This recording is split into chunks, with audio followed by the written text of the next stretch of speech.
Let's give him another one. You know who I'm talking about, the Fordham Rams.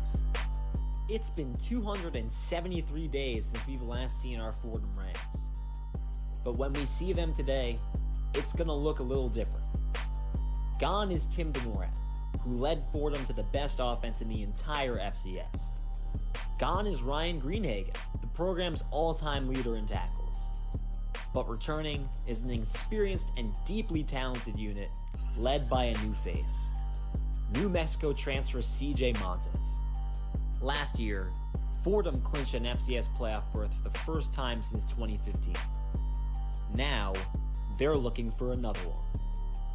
It's a long road and a long journey, but that journey starts today, and that road starts right here in Albany. It's Fordham and Albany, a season opener under the lights on WFUV Sports.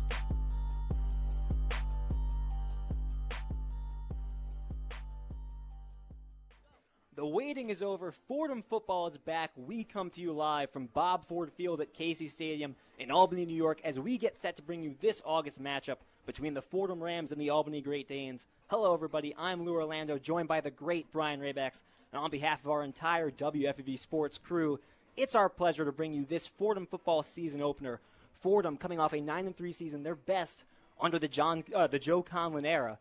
Obviously, a lot of talent lost, as you heard in the open, Tim DeMorat, Ryan Greenhagen, but still a lot of talent remaining and a lot to be excited about. Yeah, Lou, there's still a lot of talent coming back. It's obviously very difficult to replace guys like Tim DeMorat and Ryan Greenhagen, but Fordham still returns 8 All-Patriot League players.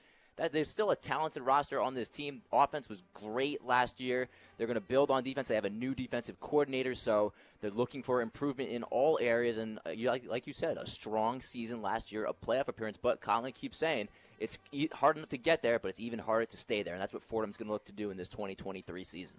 I tell you what, listen, we're going to break down everything you need to know prior to opening kickoff. But before we do that, we spoke with Fordham football head coach Joe Conlin prior to this matchup, so take a listen. Lou Orlando, Brian Rabacs here with the Fordham football head coach, Joe Colin. Coach, first game of the season. How do you prepare for an opponent that you don't have any game tape on the previous week? Well, you look at their stuff from the end of last year, and obviously, we played them last year, so somewhat of a common opponent. But, they have a new coordinator on defense, so, we're certainly kind of preparing for all eventualities. Our defense mixed it up a little bit against us this camp, so we've seen some one high, some two high, 4 down odd stuff. So, we're really kind of prepared for everything, and you just got to have great communication from the booth down to the field in terms of what they're seeing, and go from there. Coach, you bring back a lot of players from last season, but you have some changes, especially with your coaching staff too. You have a new defensive coordinator. Alan Gant took over there. Mm-hmm. With the change in coaching and the coordinator, what are you hoping to see out of the defense as the season gets underway? Well, you want to see them, run the ball first and foremost. If you become a really good tackling team, if you get more hats to the ball than the other team, you want to see them run to the ball. You want to see them eliminate space. You want to see them play downhill and play confidently. We need to reestablish the line of scrimmage up front and be able to get to the quarterback with a 4 or 5 man rush. If we can do those things, we'll have success. If we can't, it's going to be tough. And another change from last year, you have a new quarterback, CJ Montes, taking over, transfer from New Mexico. In your eyes, how have you seen him progress from when he started in the spring to where he is now? Yeah, there's been a tremendous progression. He was in a West Coast system, so he hadn't, we're much more vertical and spread. So he hadn't seen this route tree in a few years, really since high school. So it took him a little bit, and but you saw it. You saw it kind of getting there in the spring, and then he's come back fall camp. From day one, really, I thought he was throwing the ball very well. So it's just a matter of it's a matter of repetition. But he certainly has all the tools and a heck of an athlete. So look forward to seeing what happens tomorrow. Albany returns their quarterback, Reese Poffenbarger, but some change with the roster, some change with the coaching staff. How helpful is having that game last season for preparing for this game? Well, it helps. You're going to have all their film from last season, but, kind of knowing the type of competitor he is. He's a heck of a football player, very good athlete, made some big-time throws against us. He did not turn the ball over a lot. He only threw 4 interceptions last year. So, that certainly helps. It also kind of probably, how good he is. So it helps you lose a little sleep, too. So, but there's some familiarity there. But, obviously every game is different, much less every season. So. Last one here. Anything specifically that you're looking to see from the team just right off the jump? Well, I mean, obviously, whether you're kicking the ball off or you're returning the opening kickoff, you just want to see tremendous energy and effort. Obviously, excitement on the sideline, which I think first game and first opportunity since the playoff game last year.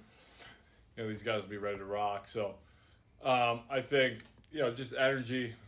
I worry less about the execution aspect of things. I mean, obviously it's important, but I just want to see the guys flying around, playing confidently, and everything. You can fix everything else, but if you have that, you got a shot. Head coach Joe Colin, thanks for the time. Thank you. Well, Brian, you heard Coach talk about it a little bit. Let's start with the headline, all right? Fordham loses Tim DeMorat after 5 very successful seasons. Tim DeMorat was their starting quarterback from 2018 all the way through 2022, led the entire FCS in passing yards, broke numerous Fordham records, basically has every single one that you can count, right?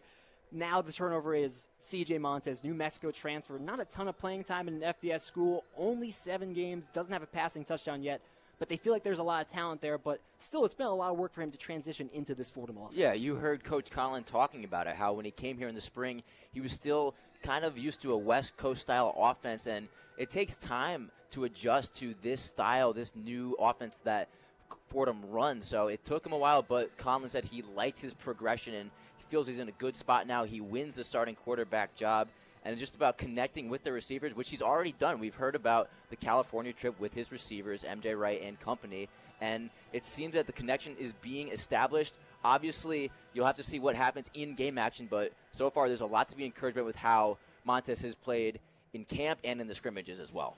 Losing a quarterback, specifically one of Tim DeMorat's caliber, it's never going to be easy to replace a guy like that. I think you saw some of the struggles transitioning in. You remember watching the spring game, and frankly, how bad CJ Montez looked. Didn't look like he was on the same page with his receivers, looked a bit off kilter. He's been an entirely different guy this fall camp, and I think you've seen a lot of the work that he's put in. You mentioned that California trip, having MJ Wright go out to California and work with him. They talked with us about, there's so many little things that go into building that connection, building that chemistry, but it's clear that CJ's put in the work. I think you have a lot of reason to be excited about what he can do in this Fordham offense. Yeah, he's done a lot more off the field, too. He's connected with his teammates. He's buying dinner for guys and obviously putting in the work off the field. But the exciting thing is he provides a different skill set from Tim DeMorat. DeMorat standing in the pocket always seemed to find an open guy, but Montez, he can move outside the pocket. We know he can use his legs, and also he can make accurate throws on the run. So Montez, it's a different look, but a lot of talent at the quarterback position once again. I think we've even seen some of that RPO scheme throughout some of the camps, throughout some of the practices that, Tim DeMorat, an athletic guy, but not a guy that you're really going to go see out there and run the football, take it himself. You wanted him to use his arm. That was his best asset.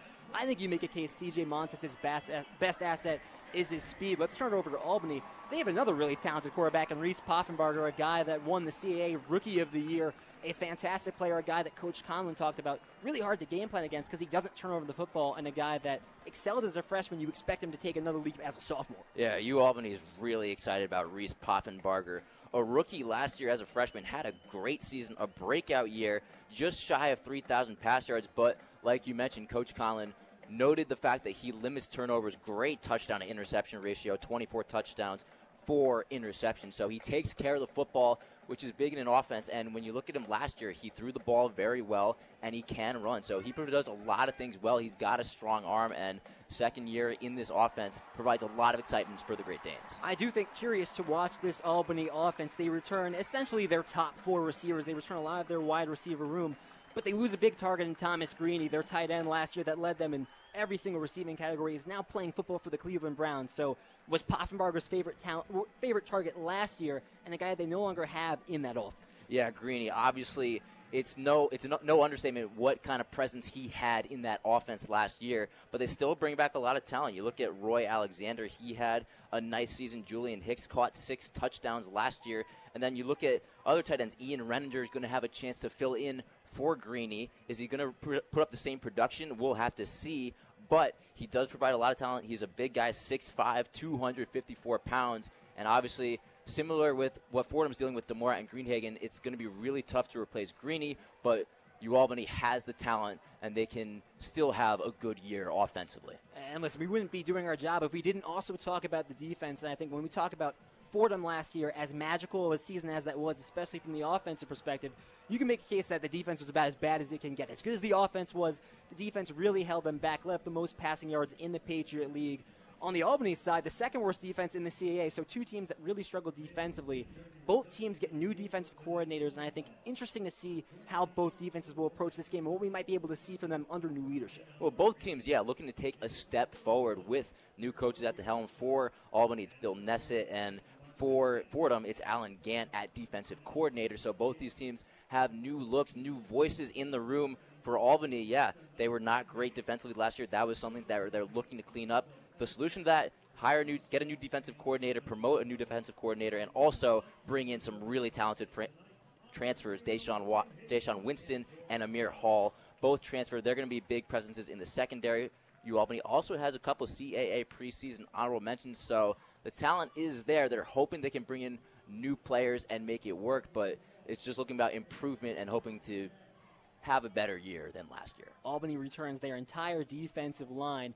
On the Fordham side, you mentioned Alan Gant, the new defensive coordinator. He was their linebacker coach for 2 years, and look at some of the linebackers that Fordham had. Obviously, Ryan Greenhagen and James Conway these past 2 years. I think reason to be excited, and even with the loss of Ryan Greenhagen, listen, that's one that even Stephen Williams said to us, listen, you can't replace that guy.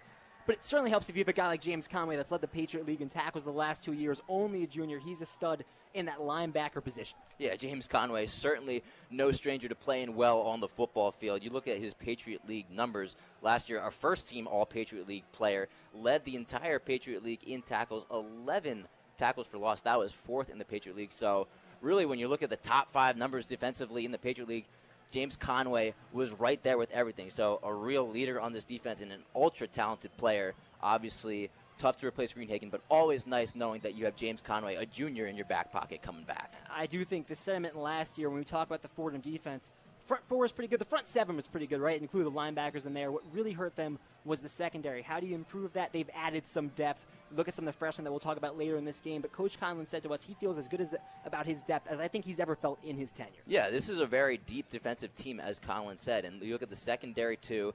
You have your starters, but it's a lot of talented freshmen that we were talking to MJ and Steven. They raved about the freshmen. So there's a lot of new looks on this Fordham defense, but they're looking for improvement and hoping to have a good season defensively. Well, Brian, this is a Week 0 match. We're playing football in August. It's Fordham set to kick off, moving left to right. Brandon Peskin will take away kickoff duties. It's Jackson Parker and Roy Alexander in the backfield for Albany. Albany in their black jerseys, Fordham in maroon and white. Peskin charges, puts total leather kick, end over end. Back to the Albany 5. Fair catch by Roy Alexander. And Albany will start their drive at the 25. So a touchback for Albany going to start at the 25, and we're going to get our first look at Poffenbarger this season. We know the year he had last year, and actually, when you look at his numbers, he had his best game of the season against Fordham last year, 412 yards. So he had a great game, and obviously, when you bring that confidence into this matchup, it can be a big way to ease the pressure of Game 1 for that quarterback. Keep an eye on the running back room for Albany. They lose their starting running back, Todd Sibley, from last year. It might be a little bit more of a running back combo this year, but we're set for the first snap. Snap back, the handoff to Faisal Aiden, blown up in the backfield, a loss of 4.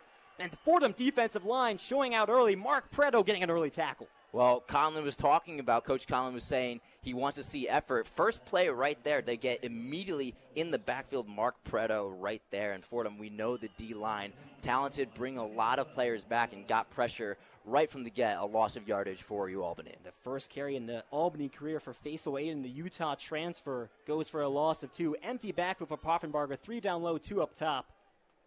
Snap back, 3-step drop. Poffenbarger sits in the pocket, throws over the middle. Roy Alexander caught at the 28, charges forward and lunges for the 30.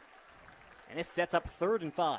So a good play there for Albany. They're dealing with a tough second along. They get a good chunk of yardage back right to the 30. Interesting that they set Aiden out wide and an empty backfield, but they find Alexander over the middle. Now have a 3rd and 5 coming up. We'll see what they draw up here, but a big play early on. Albany ball at their own 30. They need the 35 for a first down. It's 3rd and 5. 2 receivers down low. 2 up top as Hicks motions to the other side. Aiden in the backfield to the left, tip of Poffenbarger. Snap back.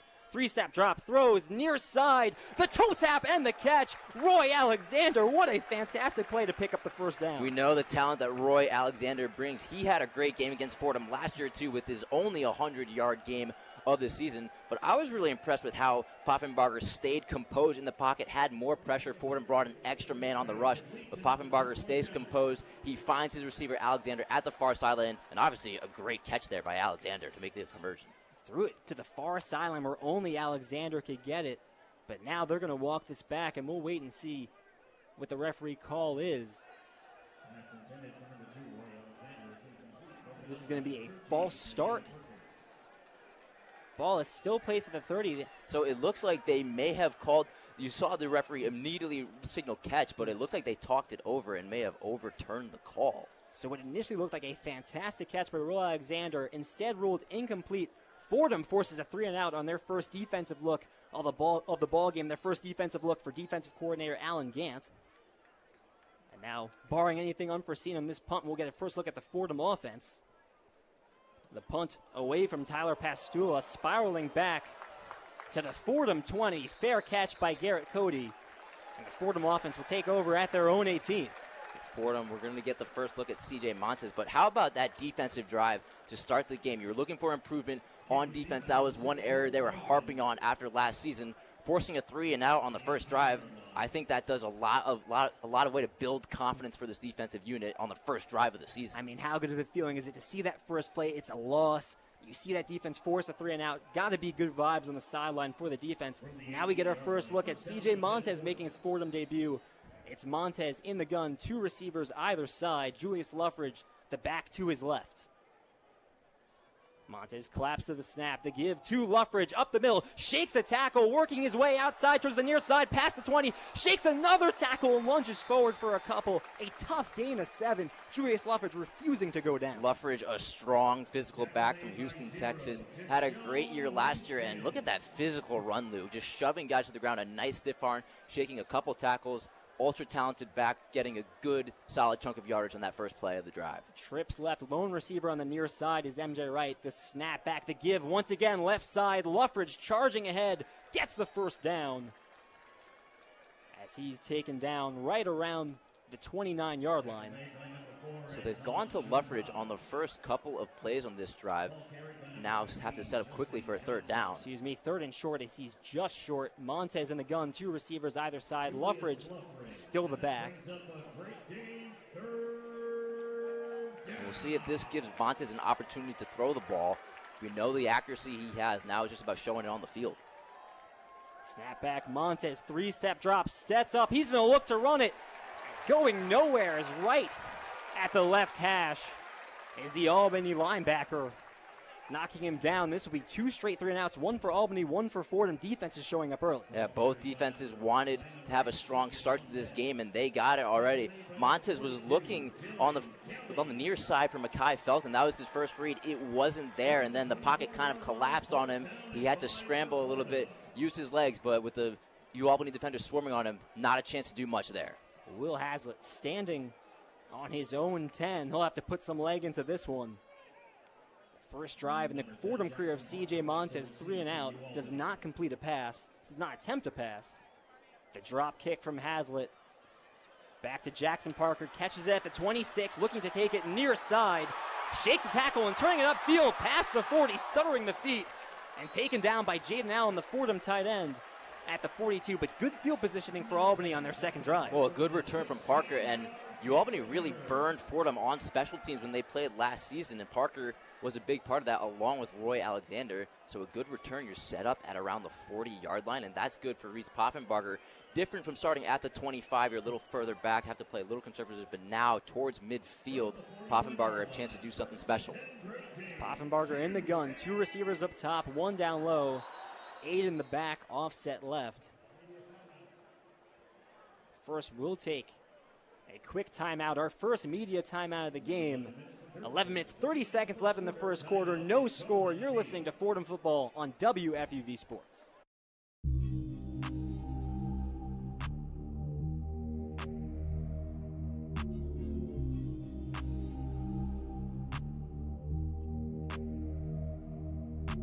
What's going on, guys? Bridge Gotham here, your New York Giants beat reporter for WFUV Sports.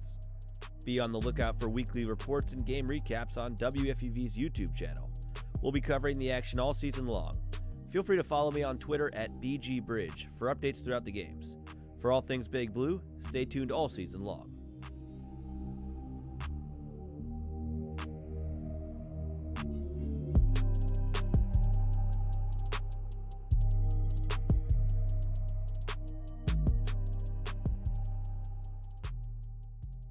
We're scoreless through the first 3 minutes and change of this Week 0 affair between the Fordham Rams and the Albany Great Danes. We've seen one drive for each side, 2 3-and-outs. CJ Montez gets his first Fordham drive of the game. Doesn't really attempt to pass, 2 handoffs to Loughran, but a nice showing by the Albany defense, which is another thing that we highlighted in the pregame. Yeah, both defenses looking to improve, and we saw that on the first couple of drives.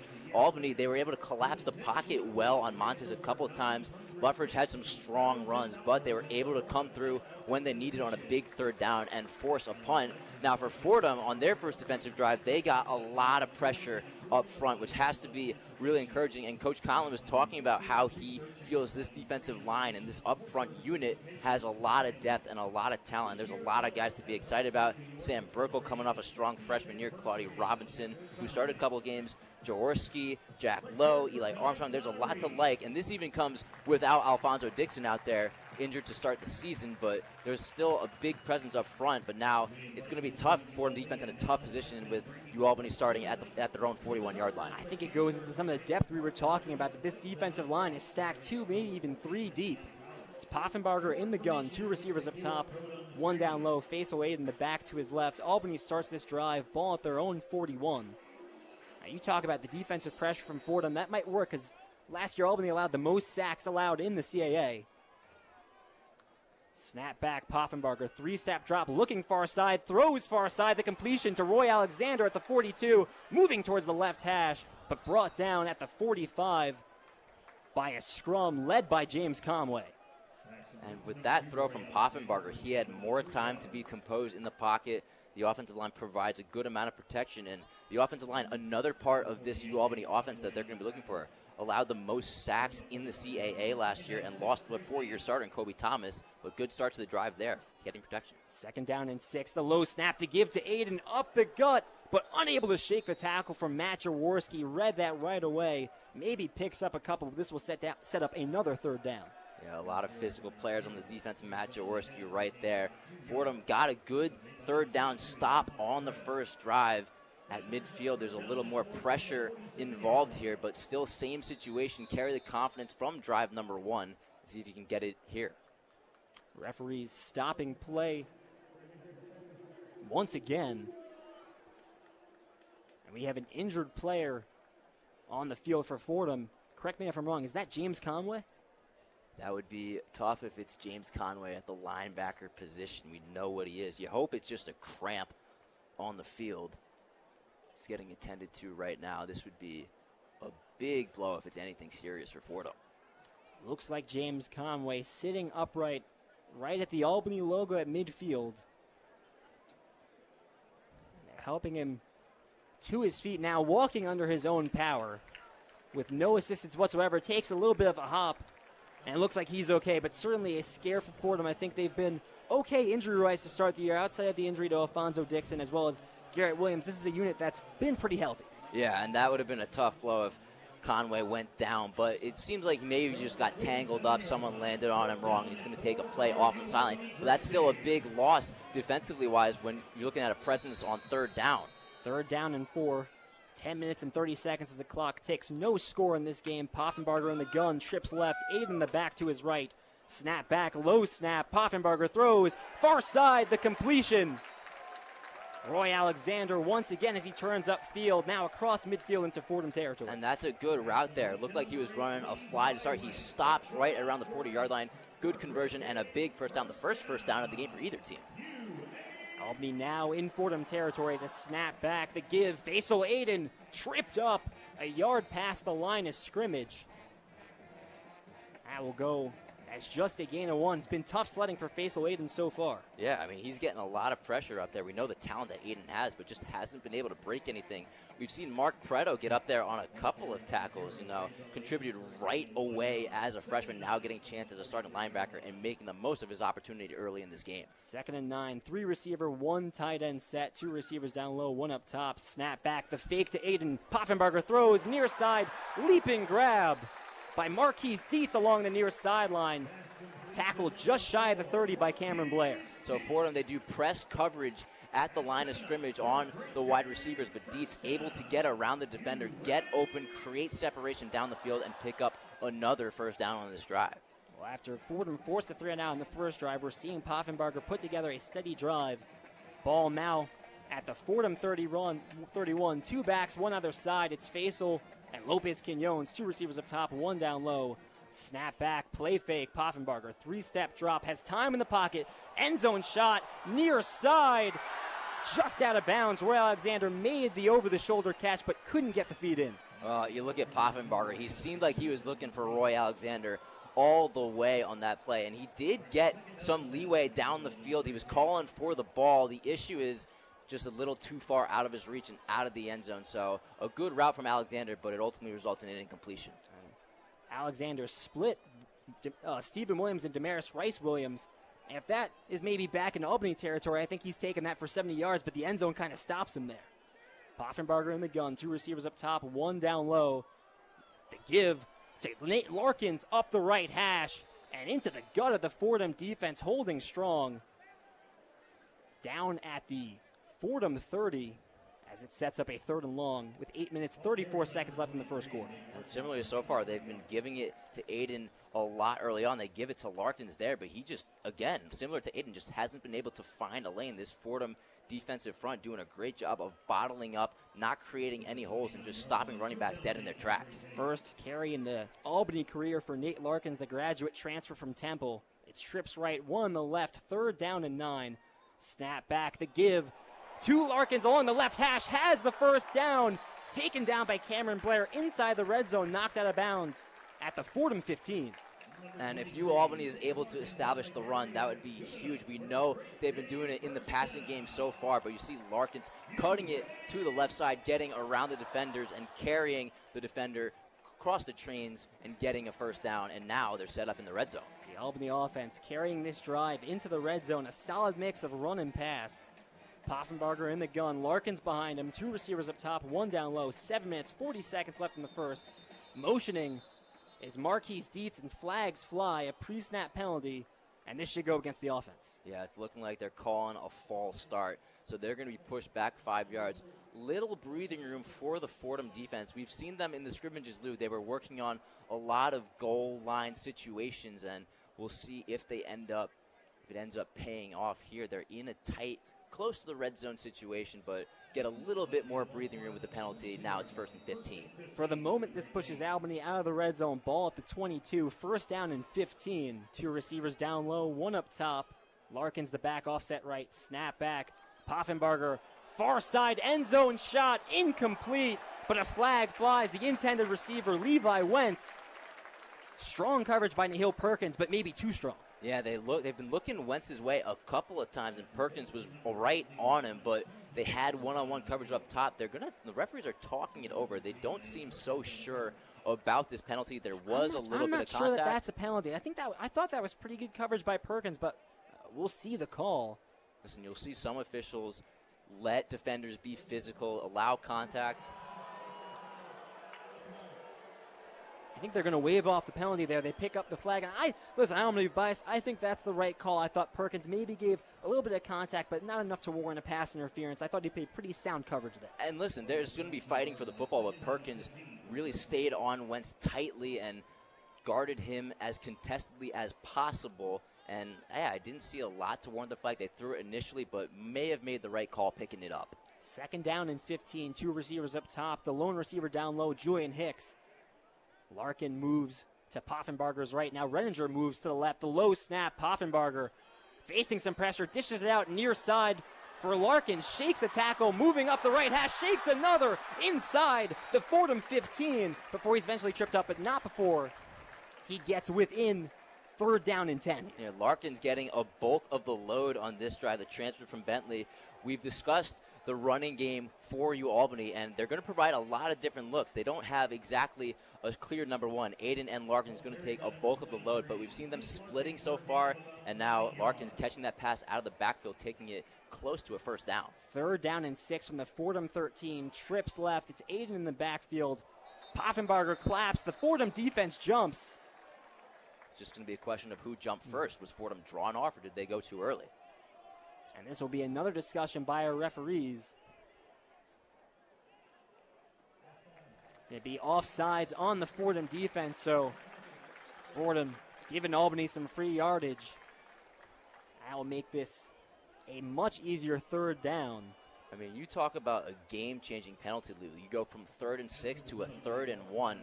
So we'll see a lot of short yardage conversion here on tap for Poffenbarger and the Albany offense if they can convert. Heavy set formation for Albany. 2 receivers up top, 1 down low. Flags fly. A lot of motion going on in the Albany offense, and I think this one should go against them as well. Fordham was pointing a lot at the Albany offensive line. If they end up being correct, this will get pushed back 5 yards. The referees are discussing again. The stripes have been early in this one, Lou. We've seen a lot of flags. Hey, it's week 0. It's not even September yet, and they're not giving them any chance to adjust. A lot of flags, a couple of flags picked up early in this game. They've been active. They've been busy. So that essentially wipes out the initial defensive jump on Fordham. This goes back to 3rd down and 6 from the Albany 13, the Fordham 13, needing the Fordham 7. And that's a tough penalty for Albany. Mistakes you want to admit or you want to take by the wayside early, get rid of. But Albany, a tough mistake there, setting up now another 3rd and 6. 6 minutes, 20 seconds. Trips left. Poffenbarger in the gun. No score so far. The running back is Aiden. Low snap. Poffenbarger throws near side. Dietz juking his way shy of the 5 as he's wrapped up by Mark Preto. And that sets up a 4th down, so the Fordham defense holds strong. Now, I guess we'll have to wait and see whether or not Albany wants to play this aggressive and go for it on 4th down. For the moment, it looks like they're keeping the offense out there. It's been a solid drive for them so far. Looks like he got the conversion, just able to get it across the sticks, setting up a 1st and goal. My apologies here. 1st and goal. Poffenbarger in the gun. 2 receivers either side. 8 in the back. Ball at the Fordham 6. Low snap. Poffenbarger pits it up the ground. Throws. Far side. Touchdown, Albany. Roy Alexander, the back shoulder grab. Albany takes a 6-0 lead, 5 minutes and 30 seconds left in the 1st. Yeah, Fordham knows all about Roy Alexander coming off the game he had against them last year and starting things off with a touchdown. He's been Poffenbarger's favorite target so far and capping off the drive with a touchdown. Albany got good starting field position. That really kind of set the tone for the drive. A couple penalties went their way, and they were able to stay composed and get into the end zone for 6. Roy Alexander, the junior receiver, had his best game last year against Fordham, his only game over 120 yards. Had a touchdown in that one as well. Kicks away from Opalco and through the uprights. Albany takes a 7-0 lead, 5 minutes and 30 seconds left. We'll take a quick break. You're listening to Fordham Football on WFUV Sports.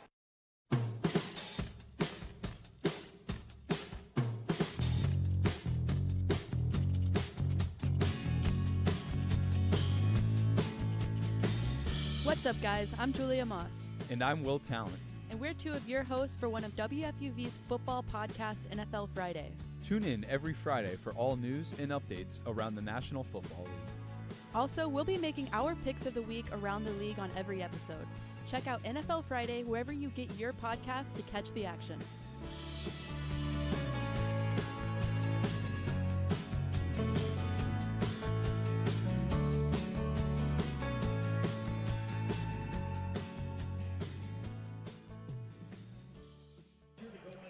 Chase Poffenbarger on his second drive of the ball game, leading Albany down the field, caps it off with a touchdown to Roy Alexander. Albany takes a 7-0 lead, 5 minutes, 30 seconds left. And remember when we talked to Coach talked about, man, Poffenbarger just doesn't turn over the football. I think you see why on that drive. Poffenbarger's so good about putting the ball in places where only his receiver's going to get it, and that's another example there on that end zone shot. That ball's to the back shoulder of Alexander. He's the only one that can make that play. I think Perkins had pretty good coverage. Yeah, Poffenbarger making some really good throws, and sometimes you do have to tip your cap to the opposition. Poffenbarger having a great start to the day. He's 7 for 10. He's thrown for 54 yards and then capped off that drive with a touchdown. But I think the difference for Albany on that drive as opposed to the first one, Lou, was the protection up front. The protection up front, Fordham was getting a lot of pressure on the first drive. We didn't see that on this past drive where they started at the 40. They were able to protect the quarterback well and not allow Fordham to get pressure, and allowed Poffenbarger to stay composed. And when you give Poffenbarger time in the pocket, he will make the throws and he will be an accurate quarterback. I think coming into this one, I think that protection also ended up benefiting the running game, and you saw Nate Larkins come in, and we knew going in that Albany was probably going to run running back by committee after 2 straight years of having a feature lead back. You have 2 graduate student transfers in Faisal Aiden and Nate Larkins. Faisal kind of got off to a tough start in this one. They let Larkins take over in Fordham territory, and he had a couple big runs that I think kind of helped take some of the pressure off of Poffenbarger as well. Well, that's part of the benefit to having a multi-running back system. You have Aiden, you have Larkins, so you can provide different looks to defenses, and Fordham was bottling up early on. You can just go to the fresh guy off the bench like Nate Larkins, and Nate Larkins had some good runs. And another smart thing that Poffenbarger was doing, he was taking his checkdowns when he needed it. If he saw his receivers covered down the field, he would check it down to Larkins and get the chunk yardage that he needed. So a lot of really good things offensively on that drive for you, Albany. Now Fordham finds themselves down by a touchdown. They're going to have to find a way to match them. I know the big bugaboo for Fordham last year, especially defensively, was the secondary. I'm not sure how much we're going to overreact to that first drive. I really felt like Albany did a really good job of directing the flow there and making some really tough passes, especially in the red zone. I really thought that Fordham's defensive coverage in the backfield was pretty good. Listen, Fordham struggled defensively last season, particularly in pass coverage. But there, I mean, you look at that, they got a lot. Albany got a lot of chunk yardage and took the routes underneath. They didn't have a lot of big plays. They had a couple big play opportunities, but those were bottled up. Neil Perkins covered up a touchdown pretty well. Now, he allowed the touchdown, but I wouldn't even say the coverage was bad. You put the ball where your receiver needs to as a quarterback. Sometimes, like I said, you have to tip your cap, but overall, not a terrible defensive drive for Fordham. They were given tough starting field position, but now if you have an offense, a dynamic offense like Fordham does, it's about matching them.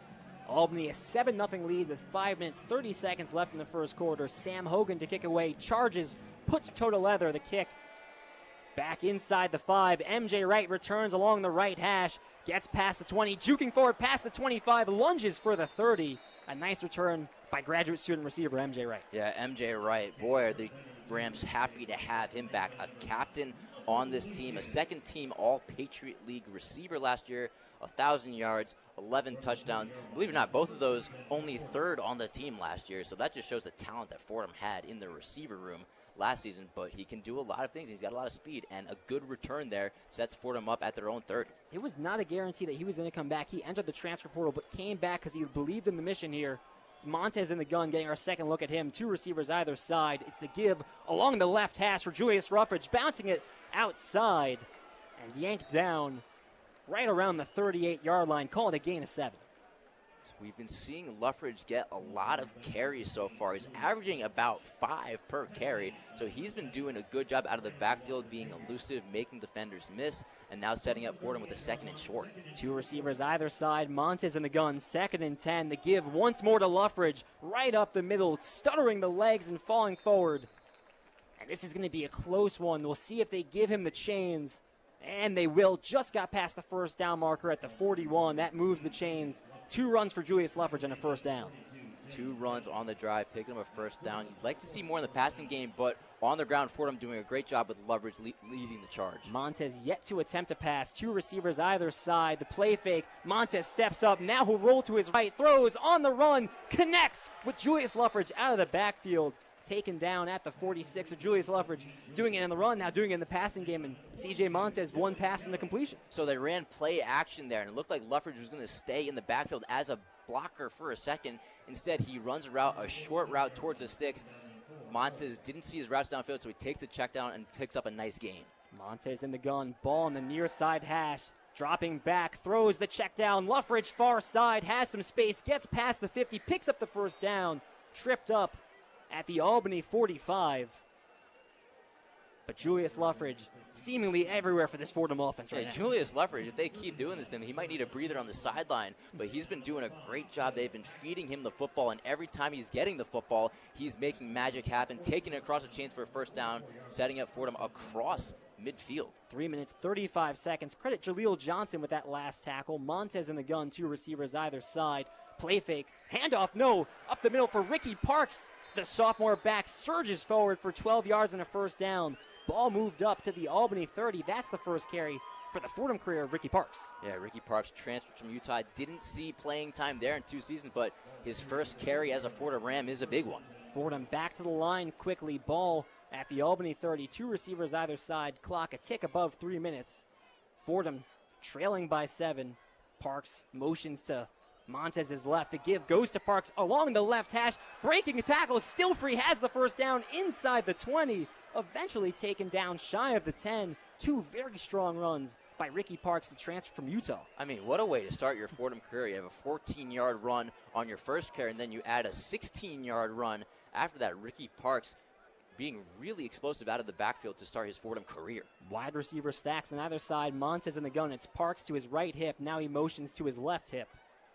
1 tight end in the formation. Montez now looking towards the Fordham sideline. 2 minutes, 25 seconds. Play clock at 15. Montez still looking for the play call as they'll look to change things up. Play clock ticks under 10. 5 seconds on the play clock. They'll have to hurry for this snap. 3, 2, they get the snap off. Montez, no drop, throws, near side, MJ Wright. Incomplete. Looked like clear holding, but no call.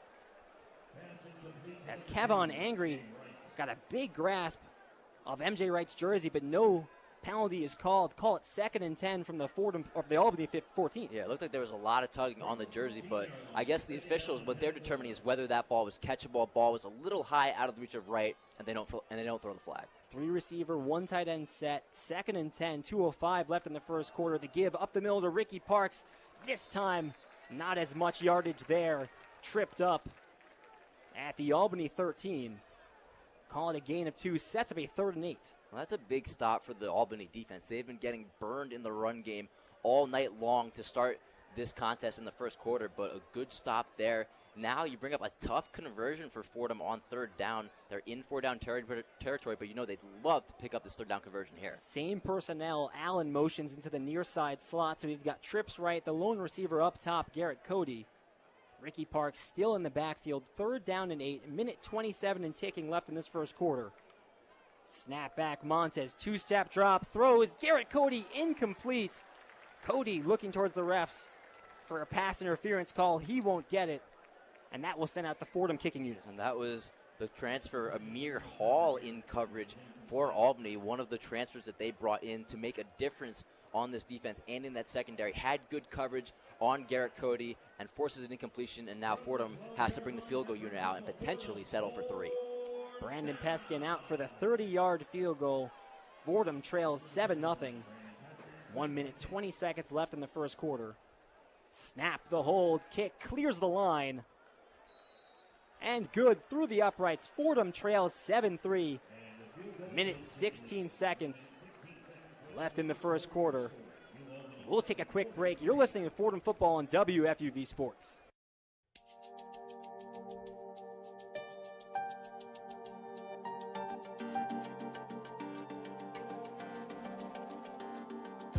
Hey everybody, I'm Lou Orlando. And I'm Brian Rabacs. We're your 2 broadcasters for the 2023 Fordham football season. Follow along as CJ Montez, MJ Wright, and James Conway look to lead Joe Conlon's Rams to a Patriot League title. You can listen to us all season long on 90.7 FM and WFUVSports.org. WFUV Sports, the flagship station for Fordham football.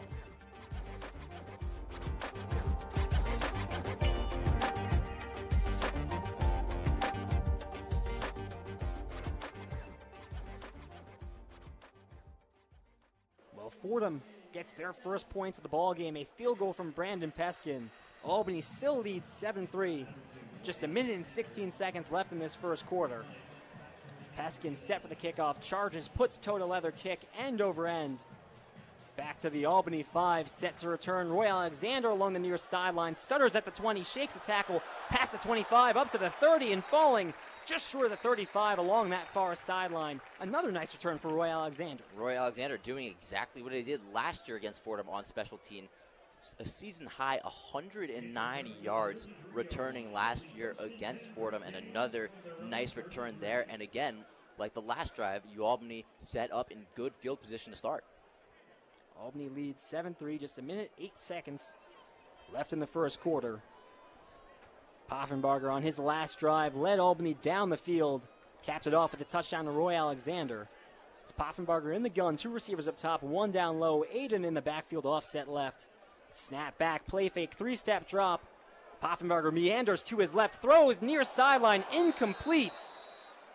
Pass sailed out of bounds. Looked like Cameron Blair gave some contact to Marquise Dietz along that near sideline, maybe even a little shove, but no call. Yeah, Albany on the near sideline. That bench wanted the flag. The referees don't throw it, but that ball would have been a tough play, but Blair able to force the guy out of bounds, force an incompletion on the first play of the drive. 2nd down and 10. Ball at the Albany 32. Poffenbarger in the gun, 1 receiver either side, heavy set formation. Aiden behind Poffenbarger. The give goes to Aiden off left tackle and going nowhere. Claudie Robinson right there for the tackle. And this should set up a third and long. I'm not even sure he got back to the line of scrimmage. Claudie Robinson is one of the guys that Fordham's been super excited about up front on the D-line. Started a couple games at D-tackle last year, now getting a chance to be a full-time starter this season and making an impact early, stopping that run right where it was. Call it 3rd down and 10. Ball on the left hash at the Albany 33. Wide receiver stacks on the left and right hash. And now Easton motions across, so trips right. The snap back, low snap. Poffenbarger, 3-step drop. Throws far side, incomplete. Jackson Parker attempted the leaping grab, almost overjumped that ball and drops it.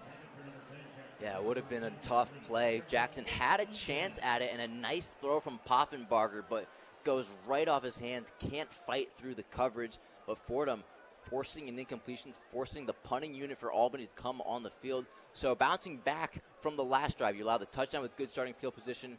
Albany gets starting field position, good field position again on this drive, but they stay composed and force a punt. I think no coincidence, part of that, a big run stop on 2nd down from that Fordham D-line. 18 seconds left, Albany leads 7-3.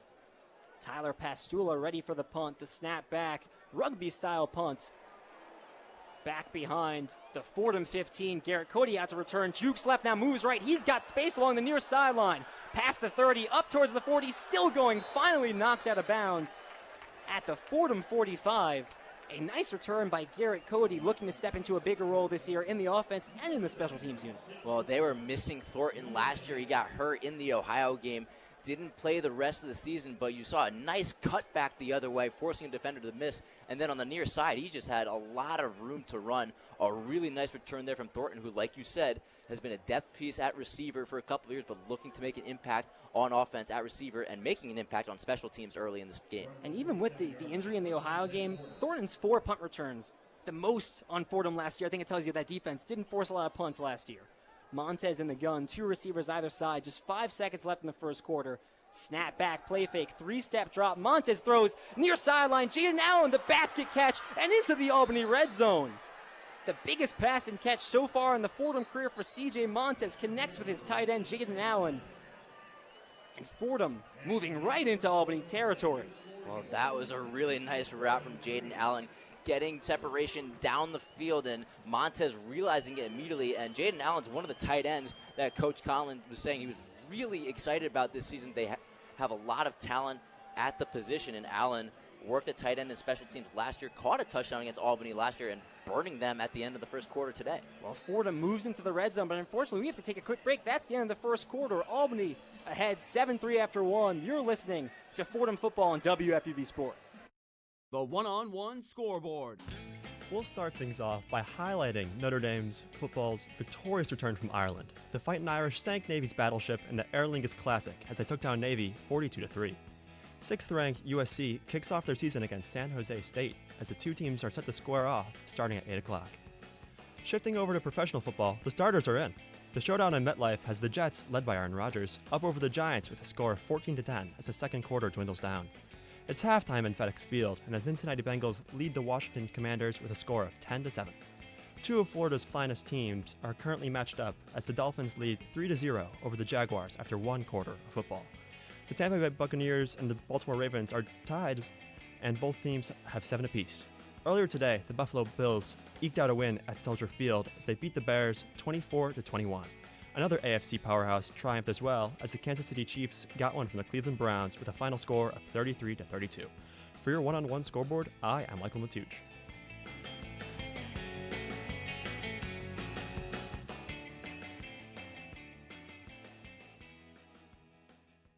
Well, back with you from Bob Ford Field at Casey Stadium. It's Albany leading 7-3 after one quarter. This is a Week 0 matchup. Fordham, the only team in the Patriot League, playing a game in August. So we get a little early taste of some football, trailing early, but we just saw a big connection from C.J. Montes to Jaden Allen. Allen, as you mentioned, got some separation, and Fordham right into the red zone on one play.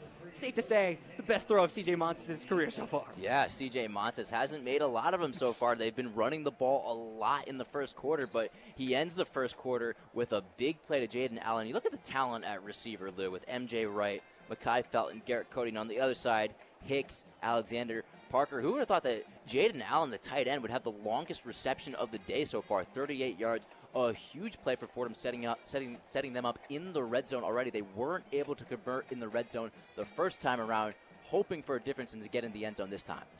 Fordham a chance to take their first lead of the 2023 season. Ball at the Albany 15. Two receivers down low, one up top. Loughran the back, offset left. And Allen, the tight end, off the line to the right. Montez, low snap. Give to Loughran along the right hash, trucking forward. And brought down shy of the 10 at the Albany 11. Called a gain of 4. Loughran was providing a lot of problems for Albany in the first quarter and starting off well with a decent run on first down, setting up a second and medium conversion. But Loughran having a really nice day and starting off the second quarter very well. Second down and 6. Two receivers down low, one up top. The snap, the give once again to Loughran up the middle into the belly of the defense. This time crosses the 10-yard line. Down at the 9, a gain of 2. Sets up a third and very manageable. So a manageable third down. We saw a third down on this end of the field the first time for Fordham. That was a longer conversion. Now an easier conversion, and you'd have to imagine with Colin, it is four down territory. So we'll see if they go for it after third down, but hoping to pick it up here. 3rd and 4, needing the Albany 5. Two receivers either side. Loughran the back, offset left. Snap back, no drop. Montez throws over the middle, incomplete. Looking for Mekhi Felton on that quick slant route. And once again, the Albany defense holds up inside the red zone. Well, we talk about impact playmakers on the defense. It was Deshaun Winston in coverage, a Temple transfer. He was a really talented player. Him and Hall, they're hoping to provide a difference in the secondary. And doing it there, forcing the incompletion in a 4th down. The two big acquisitions for this Albany defense, both in the secondary, Hall and Winston, and making their impact felt early. This is Peskin with the 26-yard field goal. Kick is up, clears the line, and good. 2 for 2 on the day. And Fordham back within 1. They trail Albany 7-6. And it felt like after the momentum of that big pass and catch from Montez and Allen, unfortunately the first quarter ends, the field switches, and just not the same juice once they got inside the red zone. Well, a good job by the defense of the Great Danes to play well in the red zone and first force a lack of a conversion. They didn't get the touchdown on that drive, and Fordham, you'd like to see him put it into the end zone, but you will take the points. Coach Colin opting to be conservative, taking the field goals when he needs to, and Fordham only trailing by 1. They're right there with Albany. They're going to need to continue to play well on defense, but hanging in there at the start of the second quarter. I think something that we're both curious about is how is the Fordham offense going to adjust with C.J. Montez? And obviously there's the aspect of, well, his speed, you can run an RPO scheme, but are you going to be less aggressive passing the ball? We've really only seen one deep shot throughout one quarter of play, and if this was Tim DeMore, I think you'd see a lot more deep shots, but C.J. Montez a different quarterback, and I think we'll see this entire season how aggressive they play their passing offense. Both ends, it takes time to earn trust, and Montez hasn't been given the opportunity to throw it a lot so far. Peskin charges, puts Total Leather on the kickoff, kick back to the Albany 3, set to return. Roy Alexander as he moves towards midfield, eyeing the far sideline, and he's got some space past the 40, forced out of bounds by Mark Preto, just shy of midfield. Special teams have been a big strength for Albany so far. That's their third big return of this ballgame. Yeah, they're doing great on special teams. And for Fordham, special teams was an area they were looking to clean up. They struggled at the end of last year in that unit, especially in the playoff game against New Hampshire. And that's a really big return there from Alexander, taking it up to about midfield. And once again, setting Albany and this offense in good field position to start the drive. 13 minutes, 40 seconds. Albany leads 7-6 here in the second quarter. Ball on their own 47. As Poffenbarger gets set for his fourth drive of this ball game. 1 touchdown drive, 2 forced punts. Poffenbarger in the gun, trips left, 1 receiver to the right, 8 in the back to his right hip. Snap back the give to Aiden along the left hash. No, it's kept by Poffenbarger up the gut. He crosses midfield.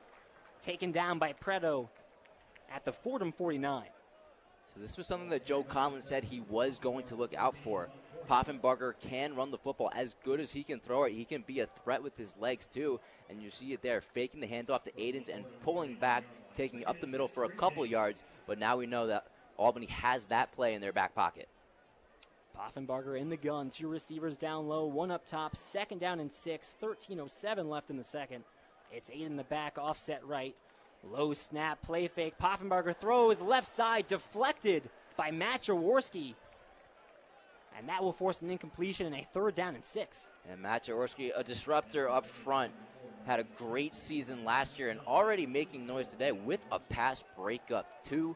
So he's been doing a lot, and that's a big incompletion now, setting up a tough conversion on 3rd down for the Great Danes. Jaworski just sticking up his left paw on the left side of the defensive line and getting just enough in it to prevent that pass from getting to the far sideline. Poffenbarger in the gun, 3rd down and 6. Trips right, 1 to the left. And Woodall the back. Snap back, Poffenbarger rolls right, throws on the run. Marquise Dietz the catch at the 42, moves up shy of the 35, but moves the chains, and a big 3rd down conversion for Poffenbarger, and a nice throw on the run. What a throw from Poffenbarger. That's not an easy one, especially when you have James Conway giving you pressure and taking you down, but he was able to go on the run, had James Conway in his face, and he's still able to deliver the throw to Dietz for the 1st down. Really impressive throw there from the second-year quarterback. The freshman Andrew Osmond comes off. In comes Mark Preto at linebacker. Poffenbarger in the gun, 2 receivers to the left, 1 to the right. It's the pitch far side for Woodall. He's got some space as he turns up the 35. A flag flies. He's taken down at the 34, but we'll await the call. Yeah, I'm curious if they're going to get Renninger for a block in the back on Conway. Looked like there was something there, and the refs threw the flag after Conway went down. We'll see what the call is and if this one's coming back. And it certainly looks like that is the case. They're going to walk this one back as we await the spot, but what would have been a positive gain of about 2. Instead, we'll go for a relatively significant loss. Ball back to the Fordham 46. Sets up 1st and 20. 12 minutes, 15 seconds. Left in the second quarter. They either got a hold or a block in the back on Renninger, but nonetheless, put them back. Snap, play fake, Poffenbarger rolls right. He's going to take it himself along the near sideline, spins off a tackle from Conway, but getting in there and taking him down, Mark Preto. I'll tell you what, Mark Preto's been everywhere on the field. He's just been all over the place here. The sophomore, 6'2", 210 pounds. He can really do it all. He's stepping in as a starter this season, contributed right away in his freshman year last year, and his sophomore year is off to a great start, making a lot of plays in this first half. He's a guy that graduate student captain Stephen Williams spoke very, very highly about, and obviously eyeing the linebacker position with the departure of Ryan Greenhagen, but Mark Preto stepping up in an excellent manner in his sophomore season. 2nd down, 17, 11 minutes, 30 seconds left in the second quarter. Poffenbarger in the gun, empty backfield. 2 receivers either side, a tight end on the line. Snap back, Poffenbarger, 2-step drop, throws, far side, Jackson Parker. Caught at the 37, moves forward to the 35 as he's knocked out of bounds. This should set up a 3rd down and 7 at the Fordham 33. Well, Albany has done a good job. They were tasked with a 1st and 20 at the start of the series, and now they've gotten a good chunk of that yardage back, setting up a manageable 3rd down conversion here. A wide receiver bunch on the near side, trips right, lone receiver to the left, Aiden in the backfield, offset left. Poffenbarger a snap, a jump from the Fordham defensive line. And this could gift Albany 5 free yards. And if that does go against Fordham, it'd be the 2nd time today they've jumped on that fake clap from Poffenbarger. Yeah, Poffenbarger doing a good job with the hard count, and they do make the call offsides on Fordham. So this does set up a much easier 3rd down conversion, a 3rd and 2 now. So it opens up the playbook a little bit. They can give the ball to Larkins if they want, or they could keep the ball in Poffenbarger's hands. He's been throwing the ball great on this drive. Larkins the back to the left of Poffenbarger. 10 minutes, 38 seconds, a 3rd and 2 after the offsides from the Fordham defense. Fordham stacking the box, and a flag flies. I think this might be an offsides or a false start on Albany.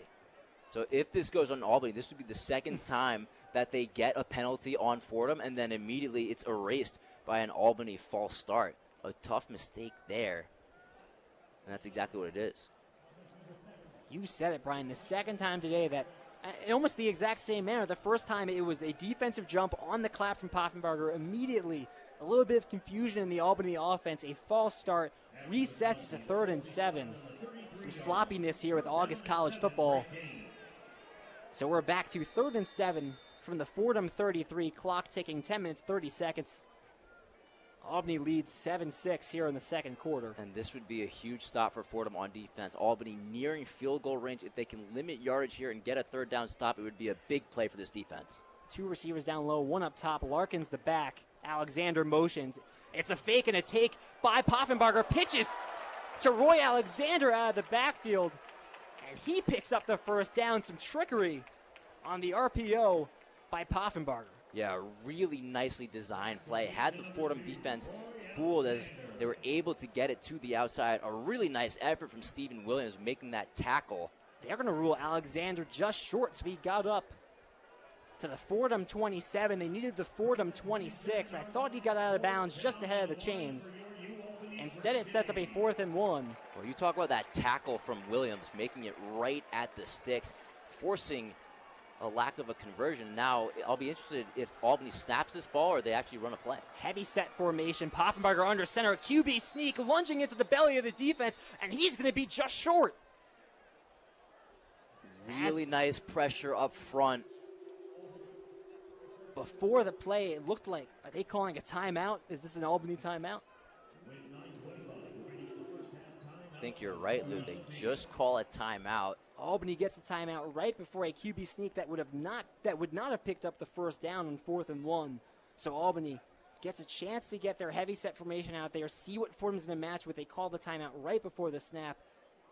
Maybe a little gamesmanship there from Albany. So they will get a chance to talk it over, see what they draw up. They've had some really nice design plays on this drive. You saw it with the pitch. The keep by Poffenbarger and the pitch to Roy Alexander, who motioned from the far side all the way to the near side, got the pitch on that option. That's some pretty creative playmaking right there. Well, you saw them run the QB sneak on the initial 4th down play that ended up not happening, but the Fordham defense got really good pressure up front and was able to force a stop there. Now, it all negated to nothing, but Fordham making a great play on a potential defensive stand. Well, Albany's still deliberating on our nearest sideline.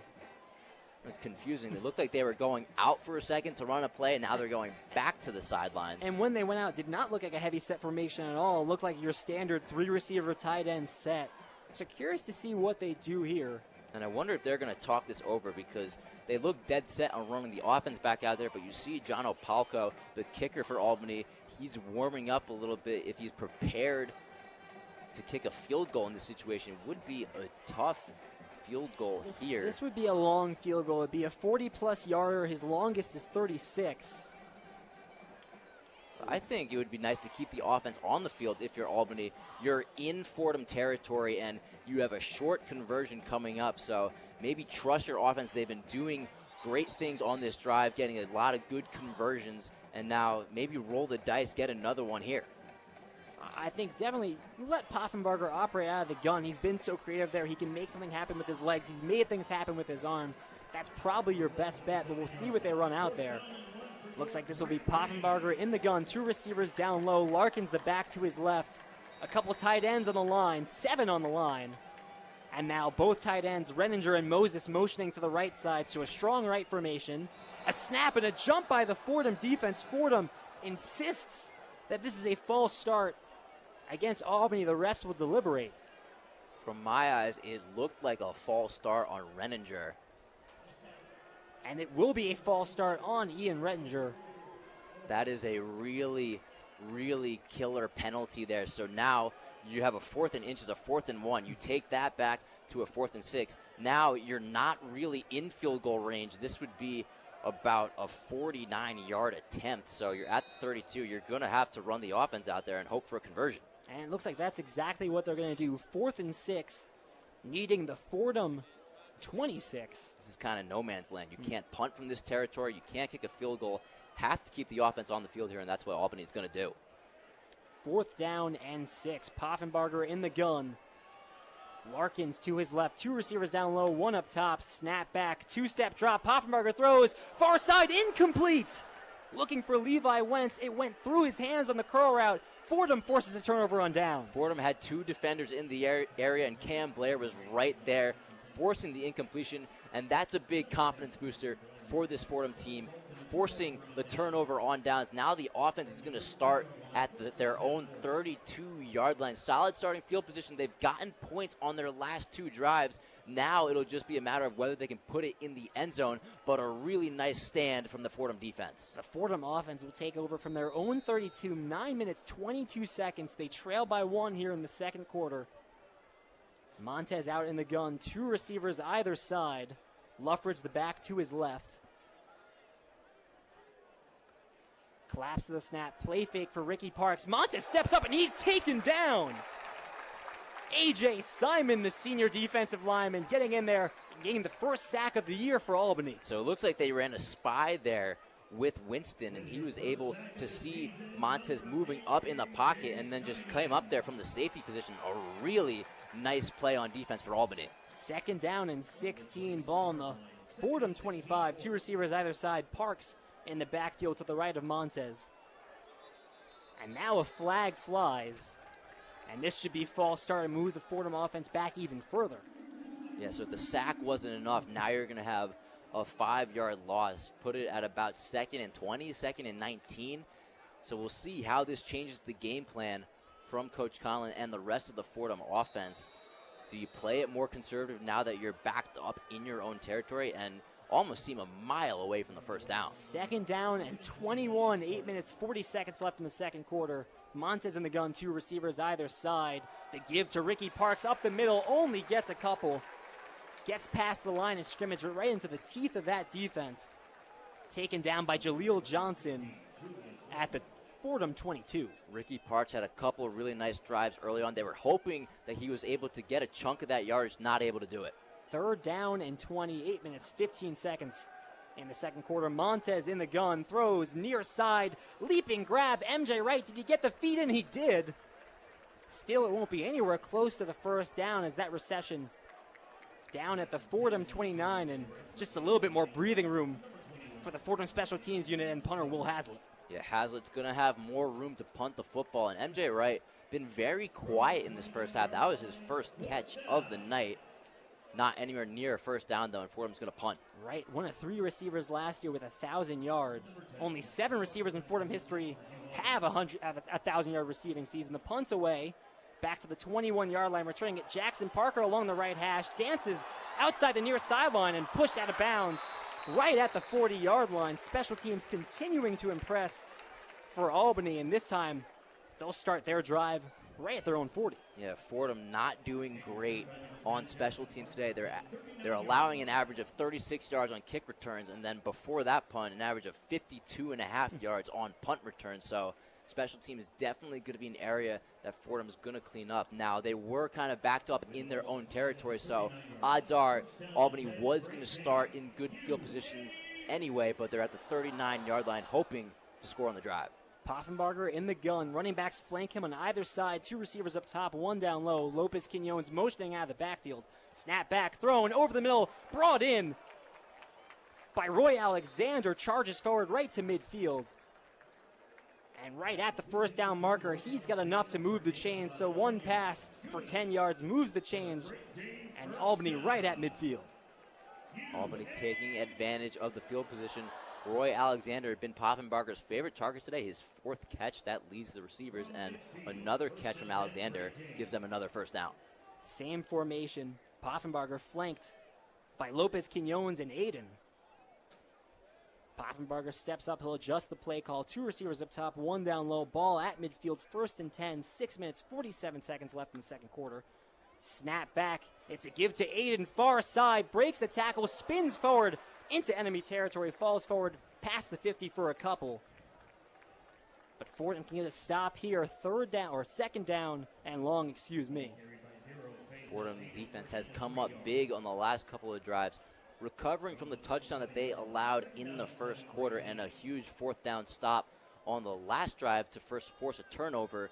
Now tasked with a tough field position battle. They've been dealing with that all day long, hoping to stay strong once again. 2nd down at 7 at the Fordham 47. Reninger moves to the near side. Poffenbarger snap back, has some trouble with it, steps back, throws over the middle, incomplete. Looking for Roy Alexander, but knocked off by Damaris Rice-Williams, placing that hit on him just as the ball got there. A nice job by Damaris Rice-Williams. That was the first risky throw of the day from Poffenbarger.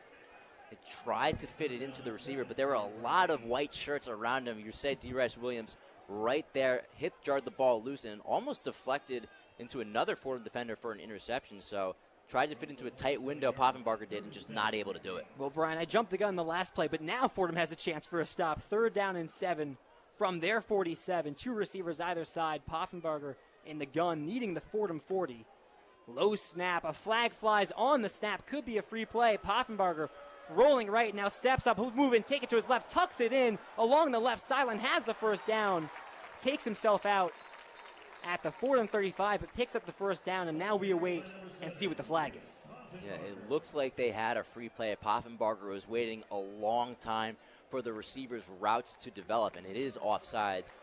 But Poffenbarger, not risking it down the field, didn't have much. Fordham defense actually bottled that up really well. Tight coverage on all of the Albany receivers, and Poffenbarger using his legs. They are a threat, and he does take it for a first down. A gain of 12 for Reese Poffenbarger. Picks up the first down. Ball on the Fordham 35. 5 minutes, 42 seconds left in the second quarter. Albany leads by 1. Trips right, snap back, the give to Aiden, far side, and into the backfield is the Fordham defensive line. And that will go for a loss, led by Michael Thorne, the sophomore defensive lineman. Called a loss of 2. Yeah, the ground game for Albany just hasn't really been able to get going. A credit to the Fordham defense, but they've tried. They tried with Aiden's, they've tried with Larkins, and just haven't been able to push through. Michael Thorne, just 1 game played last year, looking to step up into a bigger role in the defensive line. Poffenbarger in the gun, 2 receivers down low, 1 up top, 2nd down and 12. 5 minutes left in the first half. The snap, play fake, throws near side. Marquise Dietz catches it at the 30, spins forward for a couple.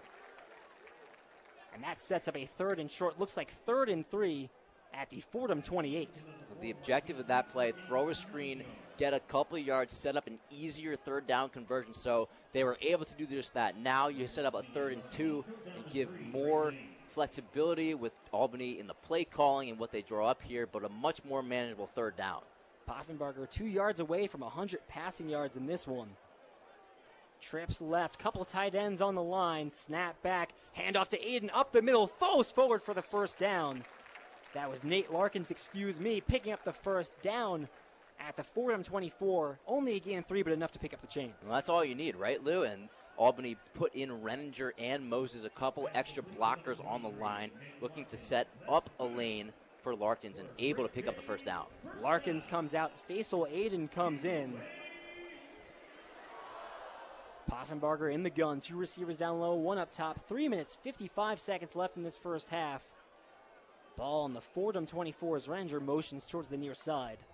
Low snap, Poffenbarger, 3-step drop, facing some pressure, escapes 1 tackle, escapes another, stepping up and maybe enough to get back to the line of scrimmage, but the Fordham defensive pressure there made Poffenbarger uncomfortable, and that at minimum will be a gain of none.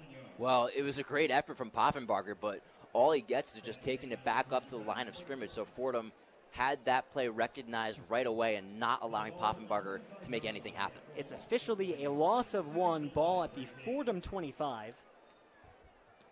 Poffenbarger in the gun. The running back, Aiden, stays out there. Trips right. Lone receiver on the left side is Julian Hicks. And now Aiden motions out to the far sideline. So empty backfield for Poffenbarger. 2nd down and 11. Snap back. 2-step drop. Throws near side. Jackson Parker caught at the 18. Moves forward past the 15. Lunges for the Fordham 13. Gets the first down. And Albany now into the red zone once again. So Fordham playing soft coverage on the line, not pressing, so it gives Jackson Parker a couple yards of room to make something happen, and he's able to just catch it and take it across the chains easily. 2 minutes, 35 seconds, and ticking here in this first half. Albany looking to expand on a 1-point lead. They lead 7-6. Poffenbarger in the gun, 2 tight ends on the line, 2 receivers out far side. 8 in the back, offset left, snap back. Poffenbarger throws far side. Julian Hicks caught at the 8-yard line. He's taken down right there. Cameron Blair, the tackle at the Fordham 8, but a pass and catch for 7. Hicks, a really physical receiver, standing at 6'2", 201 pounds. Not easy to bring down. You saw him there, but Cam Blair able to stay physical and able to stay with the tackle. 2nd down and 5 as our first half clock ticks under 2 minutes. Ball on the 8. They need the Fordham 3 for a first down, but certainly could get a touchdown right here. 2 receivers up top, 1 down low, 8 in the back, offset left. Snap back, Poffenbarger, 3-step drop, throws near side. Julian Hicks attempts the one-handed grab, but can't make the play. Now a flag flies, and this will likely go against Naheal Perkins. Well, Poffenbarger seemed like he was looking for Hicks all the way there. Hicks made a nice move, cutting towards the pylon and trying to get past Perkins, but Perkins may have been too tight of coverage. They threw the flag. They're talking again. They picked up a flag earlier on Perkins. Do they do it again? I think I'm in the same boat as it was in that last call. I could see this holding up, but I'm not sure that that's necessarily the right call. They picked it up the last time. I wouldn't be surprised if they do it again. And it looks like that's going to be the case. No flag, so they pick it up. A little bit of a quick trigger there by the referees. So instead, 3rd and 5 from the Fordham 8. They need the Fordham 3 for a first down. They can get the end zone with 8 yards. Minute 36, Albany leads 7-6. Interesting, I'm noticing they've been targeting Perkins a lot on one-on-one coverage. We've seen Alexander on him. Then they tried it there with Hicks, but Perkins, a real credit to him. He's been up for the test, playing great defense tonight. Poffenbarger in the gun with Griffin Woodle to his left. 2 receivers along the right hash, 1 to the left, and 2 tight ends on the line. Low snap, Poffenbarger picks it up the ground, throws far side, green grass for Griffin Woodle, sails into the end zone, touchdown Albany. It's a 13-6 lead as Griffin Woodle, the freshman running back, the first touchdown of his collegiate career, and wide open on that play. That was a really nice design play from Albany. They had a couple receivers who were set up right, run routes across the middle, leaving the entire right side of the field open, and then Woodle just sneaks out of the backfield and it's able to take it in for a walk-in touchdown. And Woodle, he's a freshman who we found out was going to be involved in the backfield for Albany and now has his first career collegiate touchdown, as you mentioned, Lou. Well, Palco is on for the extra point. Kick is up and through the uprights. Albany leads 14-6 with 1:31 left in this first half. Griffin Woodle, a guy that made this team as a walk-on, earned full scholarship last spring. And one quote that stood out to me, he said, just because he's now on full scholarship doesn't mean he's going to work any less hard. And he gets a touchdown in the first game of the 2023 season for Albany. I'm always going to be a walk-on in my mind. I'm never going to work less hard than when I was a walk-on. Griffin Woodle, a great story. This is his first game he's ever playing on scholarship and now has a touchdown, a big touchdown at the end of this first half. So a really feel-good story for Woodle and big for that drive for you, Albany.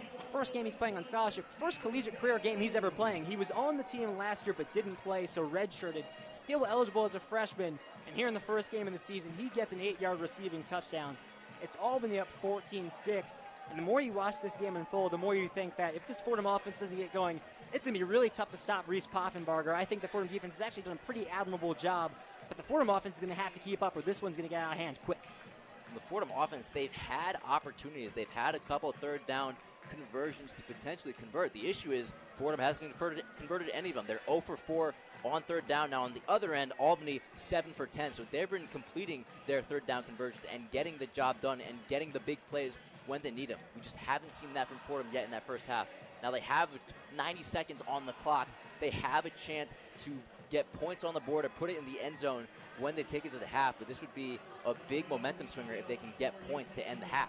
I mean, last year, right, it seemed like the Fordham offense, they only needed 30 seconds to drive down the field. Obviously, a bit different scenario right now without Tim DeMorat. 90 seconds. Oh, getting awfully close to the one-on-one halftime report with Colin Loughran and Michael Matuch, but you're going to have to hang with us for at least another 90 seconds. It's Albany leading 14-6. And we'll see if this Fordham offense can't make anything happen. At minimum, the goal here, right, drive into field goal range, get points going into the second half so you can feel good about something. Well, they've been taking their field goals. They've been taking the 3 points, but when you can't convert on third down, you're going to be playing from behind a lot. And the defense has played tougher for them, but hasn't been able to withstand the bad field position that they've been given. Now 14 points on the board for them. You'd like to get a scoring drive as you enter the half. Sam Hogan ready to kick this one away. Charges, puts to the leather kick, end over end. Mason Hatfield receives it at the Fordham 4, works up along the right hash, past the 20s. He bounces it outside the far sideline and goes out of bounds right at the Fordham 28, and that's where this Fordham drive will start. A minute 26 is what they have left on the first half clock. They need to drive down the field and try and get some points. So you still have a minute 26 on the clock, and Fordham does have all 3 of their timeouts. So they have more flexibility as to how they want to approach this. They can go to the middle of the field. They don't have to go to the sticks all the time. But for Montez, it's just about making the throws and completing his passes. Only 7 pass attempts so far for Montez. 4 for 7. He's in the gun. 2 receivers either side. Snap back, throws. Far sideline, Matt Buron up along the far sideline. Catches it at the 33. Moves ahead past the 40. Picks up the first down. And gets out of bounds to stop the clock. That's the important thing. And it looks like Fordham's going no huddle here. Empty backfield for Montez. 3 down low, 2 up top. Trailing by 8. Snap back. No drop back. Montez looked like a QB draw. Tried to take it himself, but stonewalled right into the belly of the Albany defense. Anton Junkage with the tackle, and that will go as a loss of 2. We've seen Fordham use the QB draw in their scrimmages and in practice because they know Montez can be effective with his legs, but just not able to do it. Junkage right there. And Junkage and A.J. Simon, this defensive end duo for Albany, can provide a lot of trouble for opposing offenses, and we saw that there. Well, a minute 10 seconds left. Fordham had to use the first of their 3 timeouts after that QB draw went nowhere. And I have to say, a little bit surprised that we haven't seen Montez try and use his legs more, but he does there and right into the belly of the Albany defense. Seemed like they were ready for that one. Well, that's the thing. He tries to use the legs there, but the issue is Albany was ready for it. They swarmed him right away, so we haven't really been able to see Montez go outside of the pocket. So did that look like a design play to you, or do you think Montez chose to do that? It looked like a design play because we've seen them use the draw in practice, but that one just didn't go anywhere. Well, 2 receivers either side. Ball at the Fordham 38, minute 10 seconds left. Montez claps to the snap, 3-step drop, time in the pocket. Now he's pressured and taken down from behind. Looks like the ball is loose. And this is going to be a turnover. Albany recovers. It's Junkage again, the guy who made the sack on the last play, stopping Montez dead in his tracks. Now he comes off the edge on the right side and forces the fumble. Coming from Montez's blind side, he just didn't see him coming. Junkage, a CAA preseason honorable mention, came in there, forced a fumble, and a really, really back-breaking turnover for the Fordham offense. With 1 minute left in this first half, C.J. Montez initially had time in the pocket, but Junkage coming off that edge, hits him from behind, hits him in the blind side. Ball comes out. Turnover on that fumble. Albany takes over from the Fordham 30 with a minute here to try and extend this lead past 1 score. And it's another test for the Fordham defense now. Just got off the field on the last drive, but now have to go right back out there. And by the way, the ball is at your own 30-yard line. So Albany well within striking distance of scoring again. The offense for Albany trips left. One receiver on the opposite side. Poffenbarger in the gun with Aiden to his left. As we're just waiting for the referee's whistle so we can get underway. They're putting 3 seconds back on the clock, so a minute and 3 seconds left in this first half. Albany leads 14-6. Snap back. Quick screen pass along the near side. Roy Alexander catches it at the 30, moves up past the 20, lunges out of bounds. Clock stops. Out at the 18 is Roy Alexander. Boy, he's had a big day today. He picks up the first down, gets out of bounds. 57 seconds left. He's had a big day, but he got a lot of help from his receivers there. He got a couple of blocks off the edge and was able to take that across, move the chains for another first down. And Albany, they got a minute left, and they're in the red zone, so they have a lot of time to play with and can really go methodical with their pace here. Trips left, lone receiver to the right, Aiden in the backfield, snap back, looks like the exact same play. This time, they throw the wheel route wide open. Brevin Easton, touchdown Albany. Albany, instead, though, out of bounds. Brevin Easton wide open in the end zone, but unable to get the feet in. He could have walked that one in. But Brevin Easton not mindful of his feet there, not able to get one in. Oh, man, I mean... How did that happen? I mean, he wasn't even that close to the sideline. We have seen Albany design some really nice plays in this first half. That was another one, a wheel route that just completely fooled the Fordham defense, and Easton was wide open, but just his foot goes out of bounds. And that was the flip of the previous play, the screen pass to Alexander. They flip it to the other side. They fake the screen to Alexander, and they throw the wheel out. It's wide open, but Easton unable to get the feet in.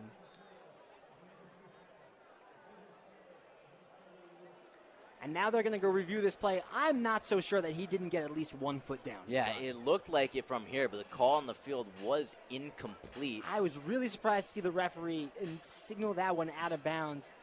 Again, Easton, no defender near him, had the space, even though he's along the far sideline, had space to get a foot in. Trying to look at the scoreboard here, didn't get a great angle there.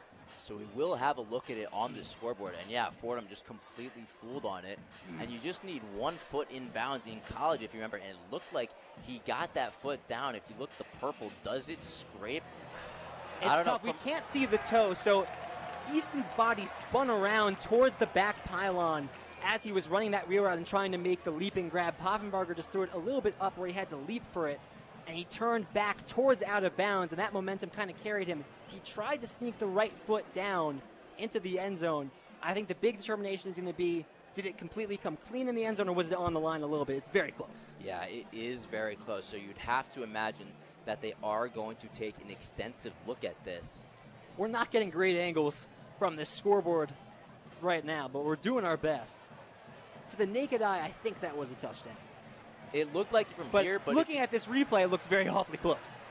It is very close, and obviously, if you're Albany, you got to look at the play at least a little bit. Now, it is in the last couple of minutes, so it looks like it's an officiating review. Albany, if it doesn't end up getting overturned, you have a lot of time on the sideline to draw up your next play, figure things out. Well, Brian, we've got some time right now. I think you have something you want to get off your chest. Yeah, be sure to stay tuned for the one-on-one halftime report with Colin Loughran. We'll have first half highlights, scores from around the country, and updates from Michael Matuch, all coming up at halftime on 90.7 FM and WFUVSports.org. Beautifully done, Brian, and that pass confirmed incomplete, so 2nd down and 10 at the Fordham 18. As of now, Albany leads 14-6, but still 51 seconds to get points on the board. Trips left, Aiden in the backfield, snap back. Poffenbarger throws the quick screen, far side. Alexander caught at the 20, steps up past the 15, moving towards the middle. He's inside the 10. The scrum's still going. He dives for the end zone. Touchdown, Albany. Roy Alexander refuses to go down. His 2nd touchdown of the game. And 1 play later, Albany gets the score right back. How did Roy Alexander do that? There was a scrum inside the 10. Alexander wills himself to the middle, leaps for the end zone. An unrelenting run there. Roy Alexander was swarmed by about 3 or 4 Fordham defenders. I thought for sure he was going to get taken down, and he just slips out of the pile and takes it right into the purple end zone. I mean, that's just fantastic. The 2nd touchdown of the game for Roy Alexander. He has a history of doing well against Fordham with 41 seconds left in the first half. It's a 20-6 lead for Albany pending the extra point. Are we going to get another review here, Brian? We'll see if they are questioning whether he was down or not. we are going to have another review. So 2 potential touchdowns for Albany. The second one will also go under review. The first one was ruled incomplete. This time we're not looking for pass or catch. We know it was a catch. It was a catch back at the 20-yard line. Now we're just trying to figure out, is Alexander's knee down before he crosses the end zone? What do you think? It was for sure a catch. It was for sure a first down. It was hard to see from up here because, again, Alexander got swarmed by a bunch of white shirts and maroon helmets, so it was really tough to see. So you'd have to imagine they're going to take a long look at this one. But again, a really just impressive run from Roy Alexander. And Fordham just knows him all too well. He's given them a lot of problems, not only in their contest last year, but in their meeting tonight as well. I tell you what, the scoreboard operators at Bob Ford Field really having to put some work in right now to try and show us some replays, back-to-back touchdown reviews. Scoreboard operators, the referees have been busy. But busy game. A lot has been clicking for Albany right now. The fans are getting into it. It's a blackout, Brian. It's a blackout tonight. There's a little bit of maroon there on that student side. We knew that, going in, MJ Wright's got about 50 friends and family coming up. You have, listen, upstate New York, really big area, very expansive, but you have people that are, if they're somewhat close to Albany, they're going to make the trip up and see their kids, see their family play. So there's some maroon there, but there's also a heavy Albany contingent ready for the season opener here. And they're certainly cheering in anticipation for what could be a potential touchdown, a potential 2-score lead. And we have the confirmation, touchdown Albany. So Albany does lead 20-6 with 41 seconds left in this first half. It's the second touchdown of the game for Roy Alexander. 6 receptions, 58 yards, 2 tutties. And now Opalco out for the extra point.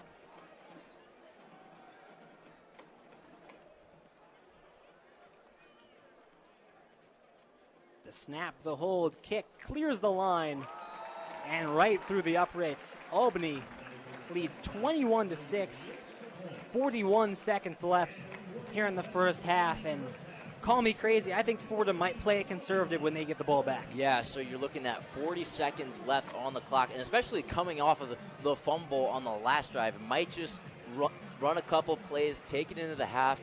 Fordham does have 3 timeouts, but the way the offense is going, you might just want to run a couple plays, take it into the half, and just regroup for the second half. Because Fordham will get the ball to start the second half.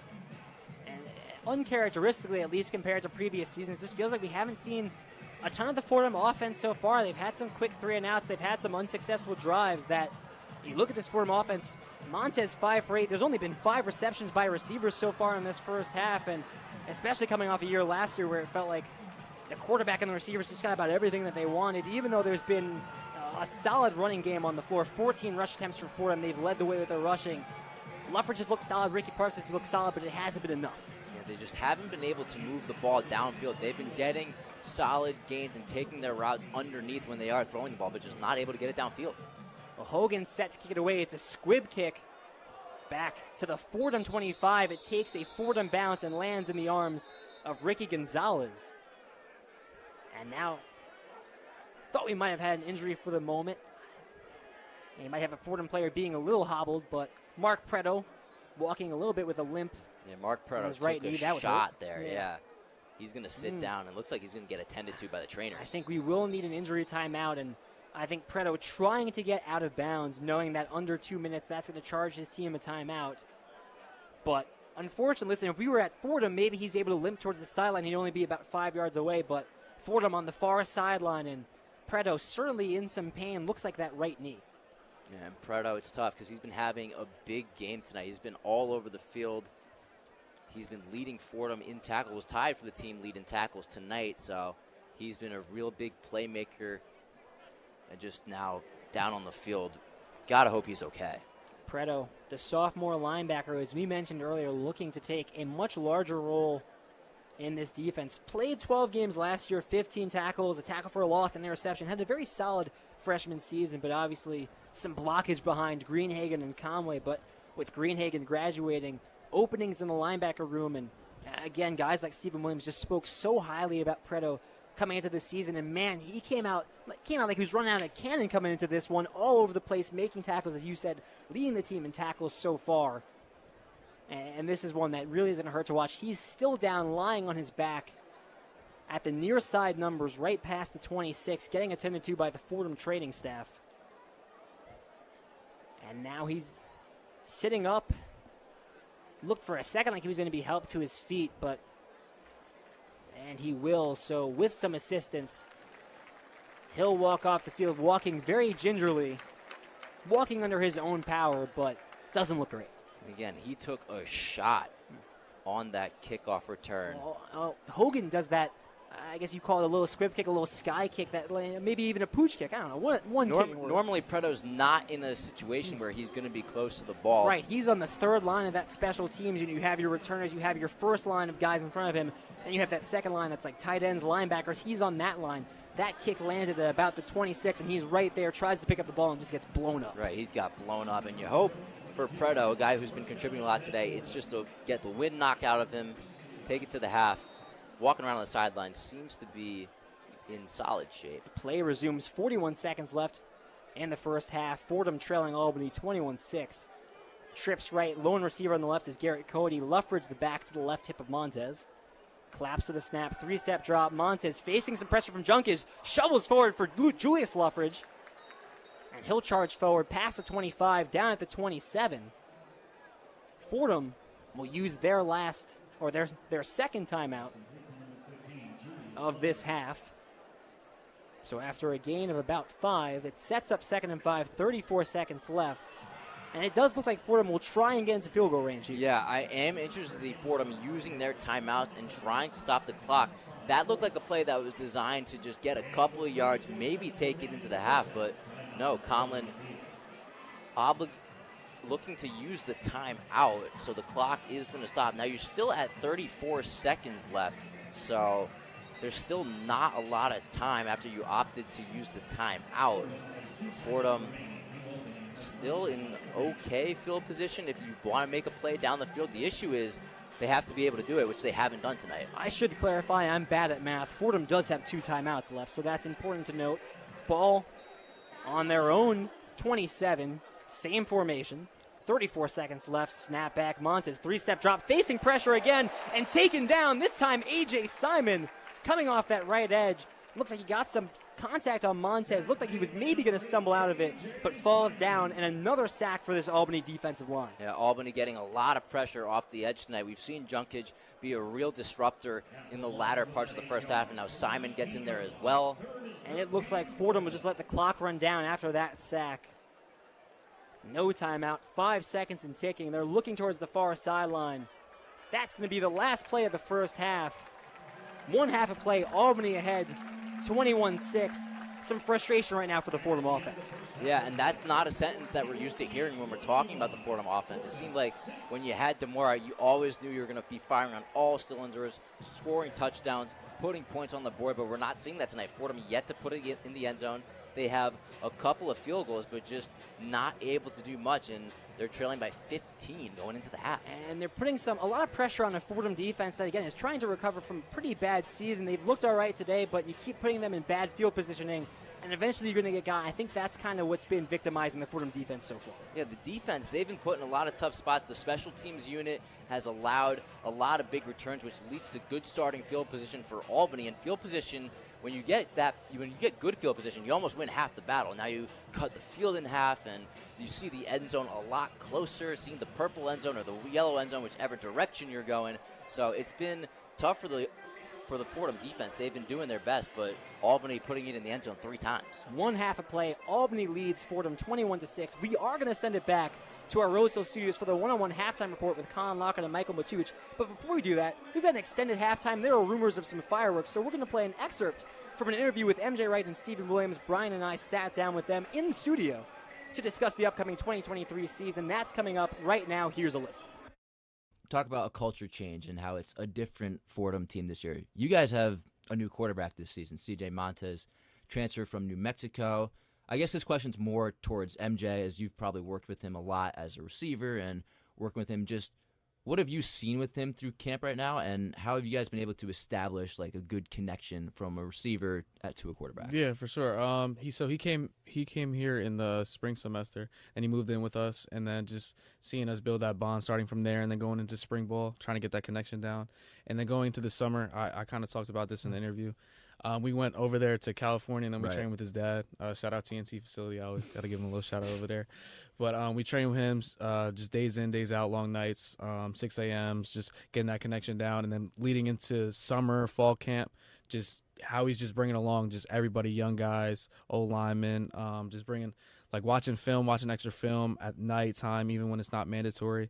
So he's doing a lot just to bring everybody around him. And then he actually brought like the O-line out for dinner and stuff like that. So it's just bringing just the whole team around and just building that culture, building that brotherhood. So he's definitely stepping into that role. I did want to ask you about the California trip. I know you guys put in the extra work there, but I guess just throughout this camp especially, and just throughout this entire time when you're trying to get a feel for CJ and he's trying to get a feel for you, as someone that obviously doesn't play college football, like what are the things that you're trying to get a feel for? Is it like, for him, is it the way you run your routes, where you're going to be? For you, is it like where he throws the ball? Like, what are the things that you're trying to figure out, the two of you, especially chemistry-wise? Yeah, I guess just figuring out that timing, where the ball is going to be, different looks. Because after a play, say if I run a wrong route or like make a wrong decision, he'll pull me to the side. He'll be like, look for this wrap, look for this dive and look. So like kind of just getting that timing down, where the ball placement would be if a defender would attack you if he's on your hip, something like that. So definitely just the timing and just the regulation in terms of like something like that. How long does that take? I mean, that's like, right. That's a lot of different scenarios. How long does that kind of take to build up? I mean, it took a little while. Camp started off a little shaky, but that you're just getting all those little kinks out. But I mean, it took weeks and weeks, but like it's day in, day out, but like you just know that like the next day you just got to be better than the previous day. So it took a little while, but now we're at this point like he came into himself, so I'm excited. And in terms of the California trip, you guys were working out with NFL players too? Did I hear that right? Yeah. So shout out Mike Wilson, Arizona Cardinals, Romeo Dobbs, like couple DBs on the Seahawks, Raiders, Chiefs. John Ross, he just retired, so he's just former Giant, yeah. We were working out. Fast guy. What's his name? TJ. Who's I don't know how to pronounce his name, but I know who you're talking about. Yeah, so he was the receiver coach over there, so we were just throwing him.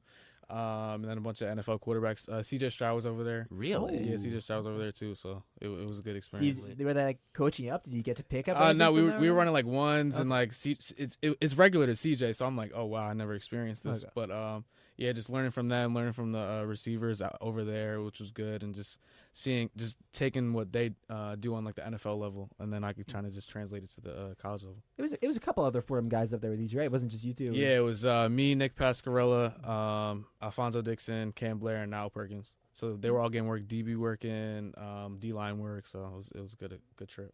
I did want to ask about Greenhagen a little bit. Like, I think it's easy for us to sit here and look and go, well, you guys have to make up 113 tackles that one guy was getting you. And obviously I know there's leadership stuff that comes with Ryan as one of your captains, but like specifically on field, how do you replace a guy that was so impactful? Just schematically, how do you replace someone that was all over the place, getting 30-something tackles against Nebraska? Short answer, you can't, you know? Yeah. But is Ryan Green, the best thing that he did for us and for the rest of his teammates, he instilled a mentality. So it's relentless attitude, relentless effort to the football. Those are words that he preached every game, every practice, and I think we all still have that. It's carried on, you know. Like I said, a lot of people has had hands in what we got going on. He's definitely one of the guys. So it's the mentality that the next person in there, it's a new guy, but you could still have to have that same relentless mentality like a guy like Ryan Greenhagen. And I like how you're saying it goes more than just what he does on the field, and how you can take more from him off the field too, and how he leads and how he prepares. So for you now, being a captain on the defense, just how do you take those leadership qualities and try to install them into your leadership, but also trying to make it your own style as well? It's crazy you said that. Ryan just came to came and talked to us. Really? I didn't hear about that. Yeah. Was it Sunday? Yeah. It was 2 days ago. 2 days or something like that. Yeah. It was a few days ago. But he came and talked to us and preached that same exact message, you know. It's the same mission, same goal, but it's a new team. Y'all have your own flair, have your own swag about it. So I think that's what we're gonna do. I've learned a lot from my former captain Ryan Green. He's always gonna be my captain, but my captain Ryan Greenhagen now being in that captain role, it's on me to, I'm Steve. I'm gonna be myself, but we got the same mission, we got the same goals. That simple. All right, so I think I want to close with this one. We're the media. Who are we not talking about enough? Can you give us one guy each that you're like, man, you gotta start giving this guy some love. We're not doing him justice. Shoot, there's too many guys. We got. Hey, you can do multiple guys. Let's go around. We don't want to leave anybody out. No, we want to give Garrett these guys respect. Cody, Mekhi Felton, Julius Lovefridge, Ryan Joyce, Lucas Portez. I'm gonna say the whole offense. But say the whole we can say the whole team, man. Yeah, we can say the whole team. But shoot, I can name drop anyone. But there's a bunch of guys that we're excited to see and just excited to be out there in Albany. Any freshmen that you're like, hey, watch out for this kid. Ricky Gonzalez, Noden Tracy. Gonzalez, yeah. I've enjoyed watching. And KJ Reed.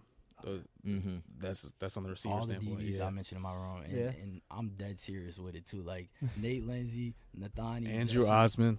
Andrew Osmond had a nice pick. Andrew Osmond, the guy who I even forgot was a freshman, just the way he carried himself. He's been here since the spring, but he's really involved with everything. He's vocal, like he's come along a lot. So the one-on-one halftime report.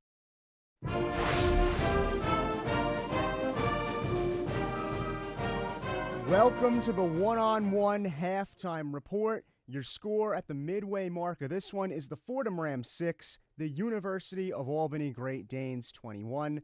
I'm Colin Loughran here in our Rose Hill studios.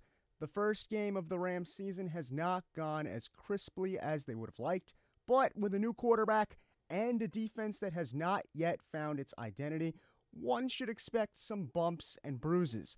We'll get you some highlights from the first act and break down what the second half could have in store. Before we get to any of that, though, here's Michael Matuch with the one-on-one scoreboard. The one-on-one scoreboard. 6th-ranked USC has kicked off their season against San Jose State. The Trojans have scored on their first possession as they quickly went up 7-0. We're at the end of the third in MetLife, with the Jets up 1 over the Giants. Zach Wilson and the Jets have been keeping the Giants at bay as they are barely ahead, 17-16.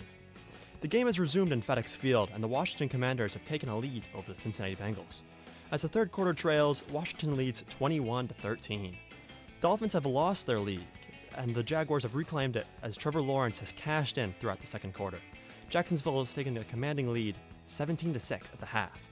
The tie is broken in Tampa as the Buccaneers go ahead. Baltimore Ravens look to come back as they trail 17-10. The Las Vegas Raiders and Dallas Cowboys have kicked off, and the Cowboys have punched first. They're up 7-0 as the Raiders look to answer back. Taking a look at New York baseball, the Yankees lost earlier today to the Tampa Bay Rays 3-0. So far, the Yankees and Rays have split the series at 1 game apiece. The Mets are taking on the Los Angeles Angels at Citi Field, and the Mets are on a 3-game skid as they'd like to get back in the series. They currently trail 5-0 at the top of the fourth. For your one-on-one scoreboard, I am Michael Matuch. The UAlbany Great Danes drew first blood deep in the opening quarter. Sophomore quarterback Reese Poffenbarger slung a 6-yard touchdown pass to wideout Royd Alexander that concluded a 59-yard drive. 6 low snap. Poffenbarger pits it up the ground, throws far side, touchdown Albany. Roy Alexander, the back shoulder grab. Albany takes a 6-0 lead, 5 minutes and 30 seconds left in the first. The Rams kicker Brandon Peskin drilled a 30-yard field goal later in the initial quarter to make it a 7-3 ball game. Snap the hold, kick clears the line. And good through the uprights. Fordham trails 7-3. Minute 16 seconds left in the first quarter. And a key Fordham drive towards the end of the first quarter set up Peskin and the Rams to drill a 26-yard field goal and trim the Great Danes' lead to 7-6. This is Peskin with the 26-yard field goal. Kick is up, clears the line, and good. 2 for 2 on the day. And Fordham back within 1. They trail Albany 7-6. As if you couldn't tell, this one was a push and pull kind of affair early. Rams quarterback C.J. Montes was sacked by Albany D lineman A.J. Simon in ferocious fashion. Fake for Ricky Parks. Montes steps up and he's taken down. A.J. Simon, the senior defensive lineman, getting in there and getting the first sack of the year for Albany. The Great Danes added their second tutty of the day to keep the things close in the first half when Poffenbarger found Griffin Waddell for an 8-yard touchdown strike after a long 12-play drive. Low snap, Poffenbarger picks it up the ground, throws far side, green grass for Griffin Woodle, sails into the end zone, touchdown Albany. It's a 13-6 lead. Fordham did not finish the half well. Elijah Hills recovered a Rams fumble late in the second quarter. Montez claps to the snap, three-step drop, time in the pocket. Now he's pressured and taken down from behind. Looks like the ball is loose. And this is going to be a turnover. Albany recovers. The Great Danes were opportunistic after the fact. Poffenbarger fired yet another touchdown to Roy Alexander to give the upstate squad what would be a commanding 21-6 edge after the PAT. Trips left, Aiden in the backfield, snap back. Poffenbarger throws the quick screen, far side. Alexander caught at the 20, steps up past the 15, moving towards the middle. He's inside the 10. The scrum's still going. He dives for the end zone. Touchdown, Albany. Roy Alexander refuses to go down, his second touchdown of the game. And one play later, Albany gets the score right back. Albany 21, Fordham 6. Colin Loughran here with Michael Matuch at the one-on-one halftime report. Michael, what have you seen from this first half? I mean, just seeing Montez being out there for the first time with Fordham, it's not been what we were used to with Tim DeMora. We're definitely missing him here, but I mean, I'm seeing him. I don't know if it's a struggle thing or if it's a mentality thing being his first time here, but I mean, it's only 6 completions to 4 guys is not as well as what we'd like to see. Montez 6 of 9 for 76 yards. Poffenbarger 16 of 26 for 153 yards and 3 touchdowns. This is going to be the question for Fordham going forward, in my estimation, is chemistry. How do you create chemistry early and often when you've lost so many key pieces? Tim DeMora walks out the door. Someone like Takis Carter or Fotis Kokosoulis, both out the door. Defensively, still kind of the same question. Ryan Greenhagen, not there anymore. They're going to turn to other guys to really step up. It's going to be about chemistry and performance all at once. I agree. I mean, just throughout the interview that was just played, they were just hammering and hammering again that Ryan Greenhagen had this mentality that he brought to practice every single day. And now that that's not there, it's kind of a bit of a wavering. It's just sort of saying, like, who's going to step up into that role? Who's going to be that guy that takes it from the one level to the next and really puts this Fordham team back on their zone? The onus really should be on the defense here. Alan Gant promoted to the spot of defensive coordinator last year. Not good for Fordham on the defensive side of the football. They allowed the most yards of any Patriot League squad. That can't happen. You need team leaders to step up, people like Alfonso Dixon and others. In this game specifically, it's going to be about shutting down Poffenbarger and making sure that he doesn't find open men over the middle of the field. Yeah, I mean, he's been having a day so far. He's been distributing the ball well to about 9 different guys, and he's just been keeping the Albany offense just alive on his back. If Fordham wants to have any shot, any contention, we need to find a way to shut him down. Roy Alexander, perhaps the best of the bunch, 6 catches for 58 yards, 2 touchdowns, a long catch of 18 yards. If you're Fordham, do you think about sending some more blitzes? Do you send him a different look every once in a while here down the stretch? If we're going with the same game plan, then there's something wrong. We have to change something up so we have an opportunity to catch them on their heel. If we're all going the same way and they're just ahead of us, we got to branch off and find a way to sneak ahead. Michael, we're talking so much about Fordham's defense when in actuality last year it was all about the offense. I mentioned names like a Tim DeMorat or a Takis Carter. Right now, Fordham's offense is trying to find an identity with their new quarterback, CJ Montes.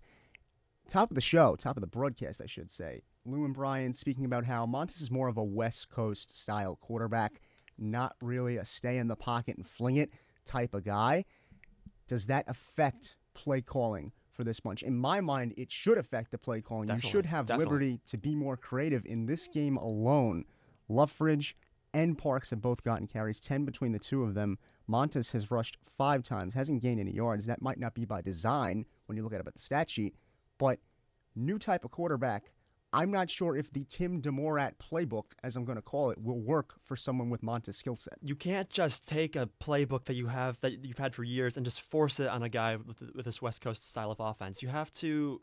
It'll never work. You have to find a way to curate the offense to meet the quarterback's needs, and also just accentuate what he does well and show the different ways and the skills that the team has. Because on paper, we could make this happen. But if we're not capitalizing on the strengths and only doing what worked in the past and not doing what works now, then there's going to be a problem. For those listening that might not be aware of the Fordham football machinations that happen on a week-to-week basis, the new Rams quarterback is, of course, C.J. Montes. He's a transfer from the University of New Mexico, originally from California, 6'2", 190 pounds, a sophomore here in the Bronx. Definitely someone that can be mobile. You can roll him out of the pocket. That could be one of his greatest strengths when push comes to shove. I'm expecting the play calling at some point this year, it might not be tonight, to start leaning in that direction. If it doesn't roll that way, then there's something wrong. But, I mean, a mobile quarterback can really open up an offense and just dice apart a defense. If we're able to have a threat on the ground and through the air, as Montes has shown with his time in New Mexico, then there will be a good opportunity for us later in the season. But as of right now, if we're not able to change it, then there's going to be something going wrong. Of course, in terms of Fordham's receivers, a lot to like. People like Garrett Cody, Mekhi Felton, MJ Wright. Only one grab between those three guys tonight. That is on the part of MJ Wright. You have to play to your strengths. These receivers are a huge part of Fordham's strengths. Not saying that Montes can stay back there and flip it in the pocket, but do you start to roll them? Do you start to look for someone downfield? I definitely would. I agree with that. And you're going to have to get a little bit more West Coast style for your West Coast style quarterback. Yeah. I mean, I know we've been talking about this, but like if we're not able to do what Montes does, or if he's not able to accentuate his strengths, and we're forcing him into situations where he's uncomfortable, there's going to be a problem. I hope that if he's able to turn this around, then he can take over that mentality that Ryan Greenhagen had and really take this team from what it was then to now, as comparing this game to a game in 4 weeks from now. If we're able to make changes, even slight changes, where someone takes that room, then there'll be something well. Obviously, Mike, it's week 0. Yeah. Nobody wants to make grand assumptions about what is to come, but last year, this was a team that wanted to compete for a Patriot League title. I would imagine they have similar aspirations this year with Colin at the helm. If they want to do that, it's key that they start to have a better understanding of their own personnel going forward. And they know these guys inside and out. They spent camp with them during the summer and spring. It's going to be a process to build that relationship between the coaches and the players. Once you start to figure out just who you have, what they can do, and then how to really utilize all of these guys' strengths, we could be looking at a different team come late October. I mean, I'm looking forward to that team because seeing what Fordham has produced in the past and seeing how it's changed now, knowing that our coaches and our coaching staff can really change or just find the ability to change and just sort of curate an offense to what needs to happen and not is currently happening. If we're able to find that mentality, that Ryan Greenhagen, if we could find a guy like him, then that will definitely change things. But not to put you on the spot, Albany 21, Fordham 6, the score at the half. Do you have any bold predictions for this second half of action? I hope they're able to get Montes going on his feet. I mean, if we're talking about a West Coast style of offense, we need to find a way to roll the ball out and change things up. I mean, if we see things going on his feet, maybe a rushing touchdown by him, that would be a pinnacle. That would be great for me. I'm going to make a little bit of a caveat here. Maybe not start rolling him out immediately, but get Ricky Parks and Julius Ruffridge the ball more. So far, the two of them, 33 yards for Parks, 23 yards for Luffridge on the ground. I think you keep ground and pound until you can get him sleeping on play action. Then you see if you can roll out Montes and find someone like a Garrett Cody downfield. Yeah. Open it up to the guys that were there last year and just find the ways down the field. Leadership, very important. You're going to need those guys to step up from time to time. This could be one of those instances. What better way to make a statement than to come back from 15 points down in a week 0 contest?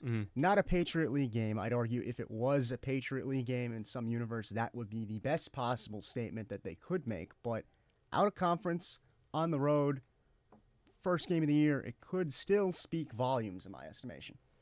I agree with that, Colin. Because if we're able to just sort of show just change what we're doing on the field to a way where guys are getting the ball, defense doesn't know what to expect, and just find an all-around way for Montez to either use his feet or his arm. I would love to see that. That's going to do it for us here on the one-on-one halftime report. Once again, it's the Fordham Rams 6 and the U Albany Great Danes 21. Let's get you back up to Lou Orlando and Brian Rabacs. They'll have the second half call from Albany. Well, welcome back to Bob Ford Field at Tom and Mary Casey Stadium. We're bringing you Fordham Football on WFUV Sports. As Colin said, I'm Lou Orlando, joined by my pal Brian Rabacs. A tough first half for the Fordham Rams, simply put. Albany goes up 21-6. I think the scoreboard tells a little bit of the story, but you look at some of the underlying stats as well.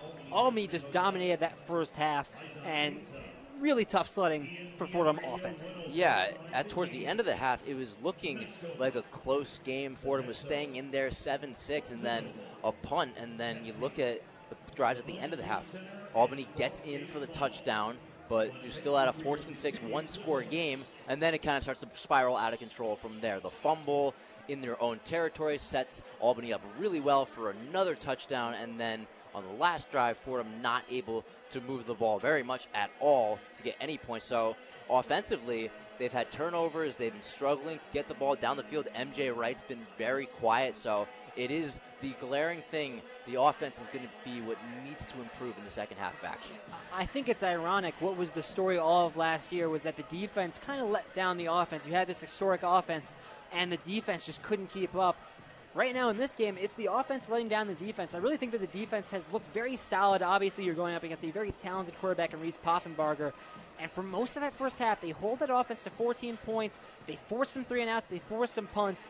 But that sack, that fumble, that's really where things start to spiral down. I mean, look at the comparison. Poffenbarger, 16 for 26, 153 yards, 3 touchdowns. CJ Montez, 6 for 9, 76 yards, no touchdown. Not getting a ton on the running attack. A couple strong runs for Ricky Parks. Loughran has been tough, but it hasn't really showed up in the numbers. Brian, one word comes to mind when I think of the Fordham offense right now, unremarkable. Right, and a lot of that is protection, too. You look at Poffenbarger, the difference for Albany as opposed to Fordham. Poffenbarger has not been sacked once tonight, but Montez has been sacked 3 times. One of those, he coughed up for a fumble. So the protection hasn't been where they want it. We were talking about Junkage and Simon coming off the edge for Albany. They've been making huge impacts, and Fordham, really, their tackles just haven't had any answer for them. So it's been tough. They haven't been getting great protection, but also turning the ball over. It's going to need to get much better if Fordham wants to come back and win this game in the second half. I mean, for Albany, that's flipping the script, because remember last year they had the most sacks allowed in the CAA, and the second fewest sacks you're right, in the CAA. So this is a team that didn't sack the quarterback a ton and got sacked a bunch, and now we're seeing them get into the backfield, pressure CJ Montez.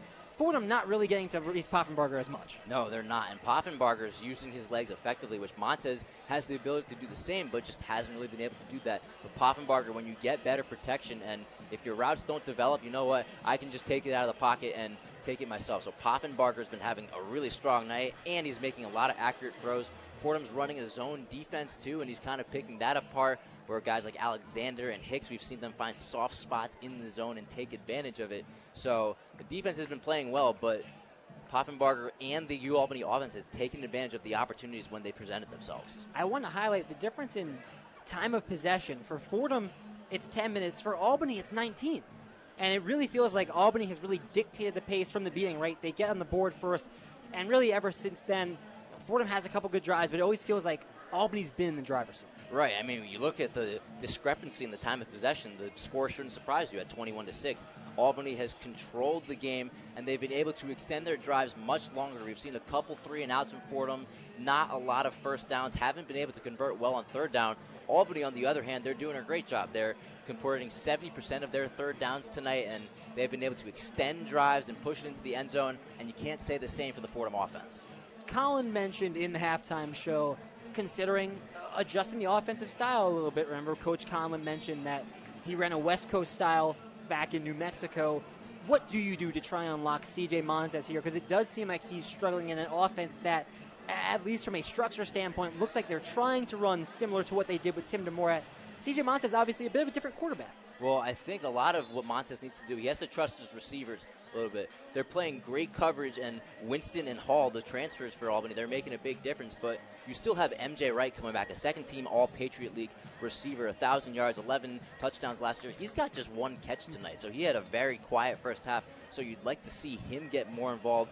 Also, Mekhi Felton, 0 catches, only just 1 target. So hasn't really been able to break through, and none of these receivers have been able to do much. So you got to try to get the ball to them, because when they get the ball in their hands, they can be dynamic and create big plays. I mean, coming into the season, MJ Wright, an FCS preseason All-American, Loughran and Felton, preseason All-Patriot League, and really the only guy that we've seen have any kind of success is Julius Loughran, and even on the ground, it's 6 carries, 23 yards, and then 3 receptions for 20 yards. So Loughran has been the best of the 3, but I don't think really any of them have shined so far, and that was one of the things that we were still excited about with this Fordham team, and I think why they're still ranked second in the Patriot League in the preseason polls was that you had that talented offensive unit around CJ Montez. We haven't seen them get involved. Well, we'll see if they make any changes. Fordham will get the ball to start the second half, so we'll see if they're able to take the halftime speech and if they're able to create some magic in the second half. Second half is underway. Sam Hogan kicks off right to left.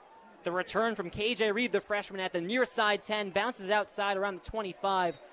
He's stonewalled right there and shoved out of bounds. Fordham will start their first drive of the second half at the 25.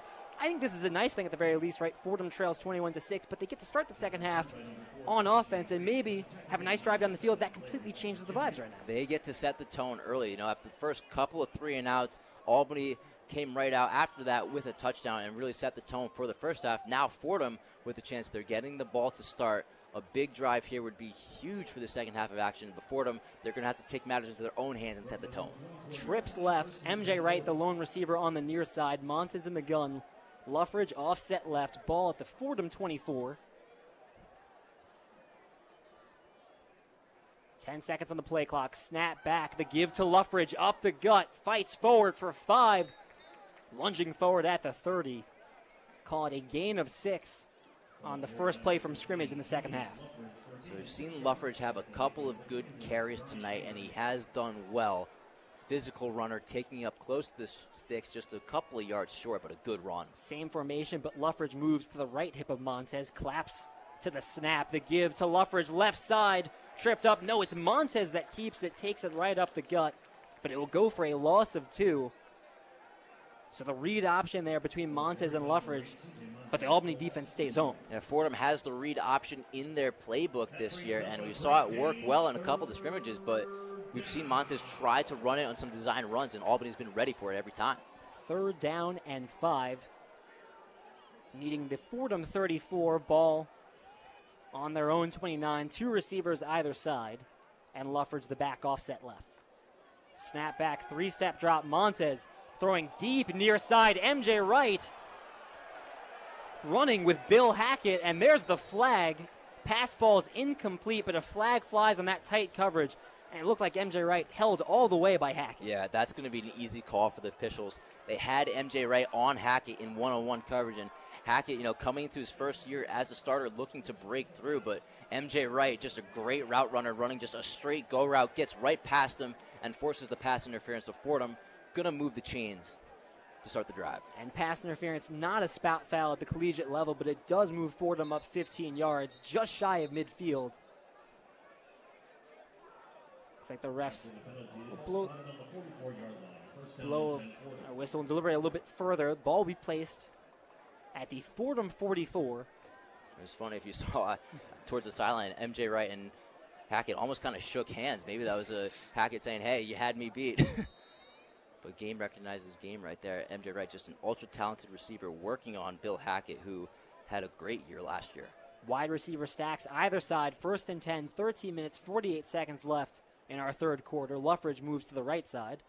Snap back. The give up the middle. Julius Loughran gets past midfield, rolls over. Sorry, not midfield. Rolls over past the 45 to the 46. So call it a gain of 2, 2nd and 8, 13 minutes, 30 seconds. And they'll run the same formation. Snap back, Montez in the gun, play fake, 3-step drop, throws near side. MJ Wright comes back to that one, the leaping grab.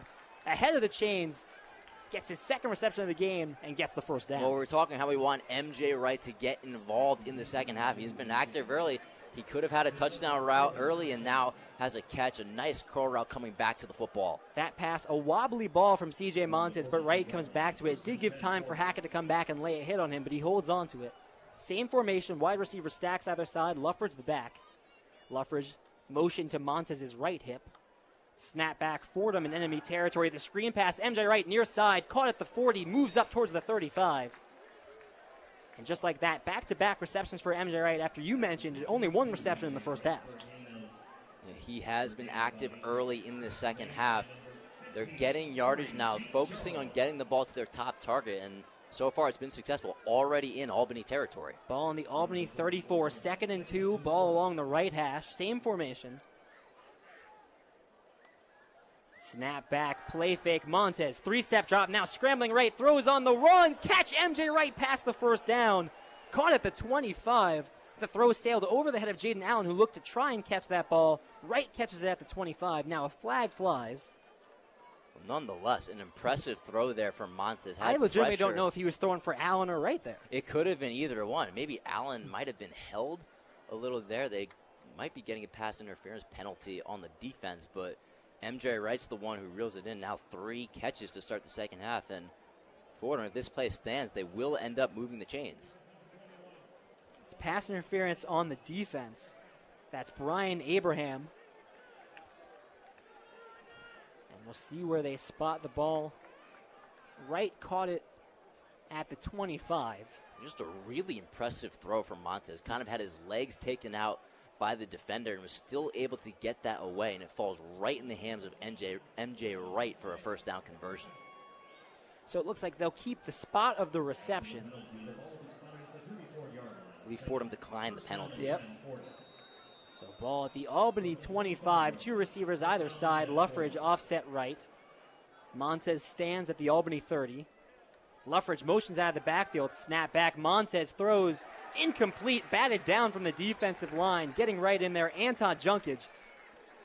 And no surprises there. He was a force in the first half and continues to be a force right here. Junkage continued to cause problems, and for Fordham there, you want to get the ball to MJ Wright, and that's who Montez was looking for, but that might have been forcing it a little bit. Hackett was guarding him really tightly, and it ends up falling at the line of scrimmage after Junkage gets a hand on it. That'd be 3 straight targets for MJ Wright. Snap back, play fake, Montez, 3-step drop, throwing over the middle, incomplete. Intended for MJ Wright, but the throw well behind him, and that looked like that might be some miscommunication. Yeah, some clear miscommunication. He was either going to go to MJ Wright at the corner of the end zone. It looked like they were having Matt Buron run a wheel route. That's tough to say, but he just didn't keep going and go with the ball. So Montez ends up throwing it into no man's land in the end zone, and it's an incompletion. 3rd down and 10, 11 minutes, 52 seconds left in the third. Fordham trails 21-6. They could use a first down conversion here. Snap back, 3-step drop. Montez throws near side, hit as he throws. Garrett Cody comes back inbounds to make the catch. Lunges for the end zone. He's got it. Touchdown, Fordham.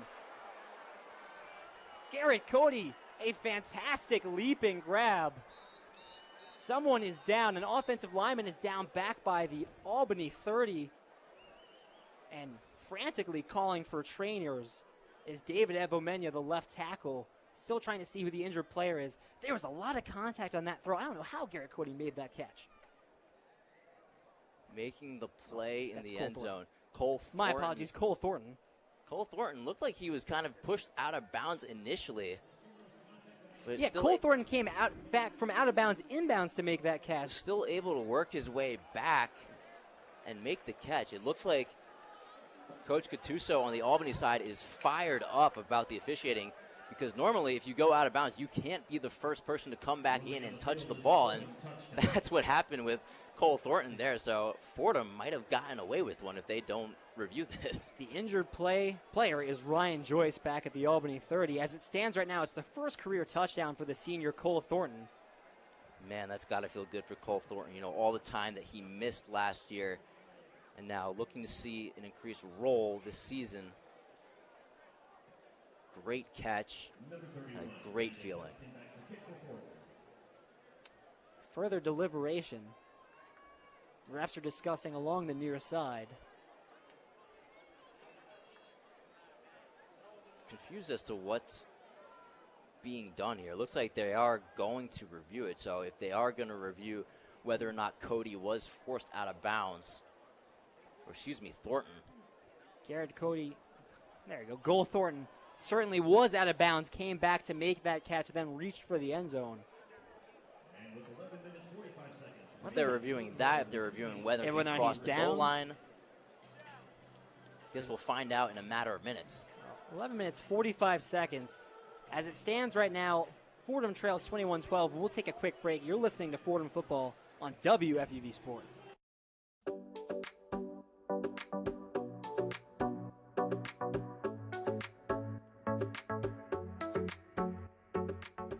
What's up, everyone? I'm Julia Moss, one of the hosts of WFUV's women's sports podcast, All In. Join us each week as we break down everything from the WNBA, women's collegiate sports, the NWSL, and so much more.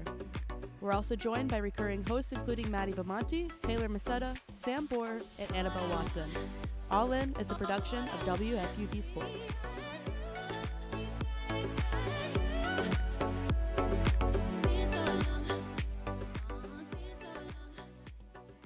Hey everyone, this is Fordham Football head coach Joe Colin. You can follow our team's quest for a Patriot League title all season long at WFUV Sports on 90.7 FM, WFUVsports.org, and WFUV's speaker page. WFUV, the flagship station of Fordham Football. Refs still deliberating as we rejoin you. Fordham Football on WFUV Sports. They confirmed the touchdown. Garrett Cody, his first touchdown of his collegiate career. That cuts the Albany lead to 9 as we await the extra point from Brandon Peskin. And man, Fordham needed that touchdown drive. It was lacking all the first half, but they're able to work all the way down the field. And you know what? On the Thornton touchdown, they convert on a third down. So the first third down conversion of the night leads to 6 points, in Fordham with a good drive to start the half right back in this one. Cole Thornton, the touchdown. Peskin in for the extra point. Snap the hold. Kick is up. Clears the line. Flags immediately on the snap. This play will be waved off.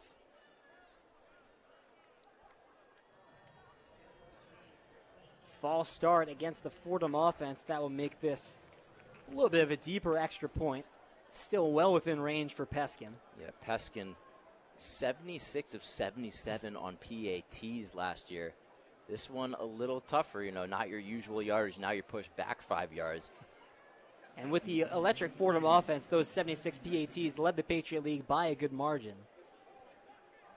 Peskin looking to cut the Albany lead to 8. Snap the hold. Kick clears the line. And it's good. Fordham trails Albany 21-13. 11 minutes, 45 seconds left in our third quarter. And I think I can say pretty comfortably the best drive so far that we've seen from C.J. Montes. Some real nice throws and finally connecting with M.J. Wright. I mean, there's no question about that. Fordham just hasn't been able to move the ball offensively. Now, instead, you work a 76-yard touchdown drive. So they made some adjustments. They knew they have to find M.J. Wright. They have to get better protection up front. We saw both of those on that drive, and then Cole Thornton getting into the end zone, a nice route, and able to make a nice play, stretch the ball across the goal line. Fordham now making it a one-score game, so everything just changes like that. Cole Thornton, his first reception of the game, 24 yards for the touchdown, his first career touchdown.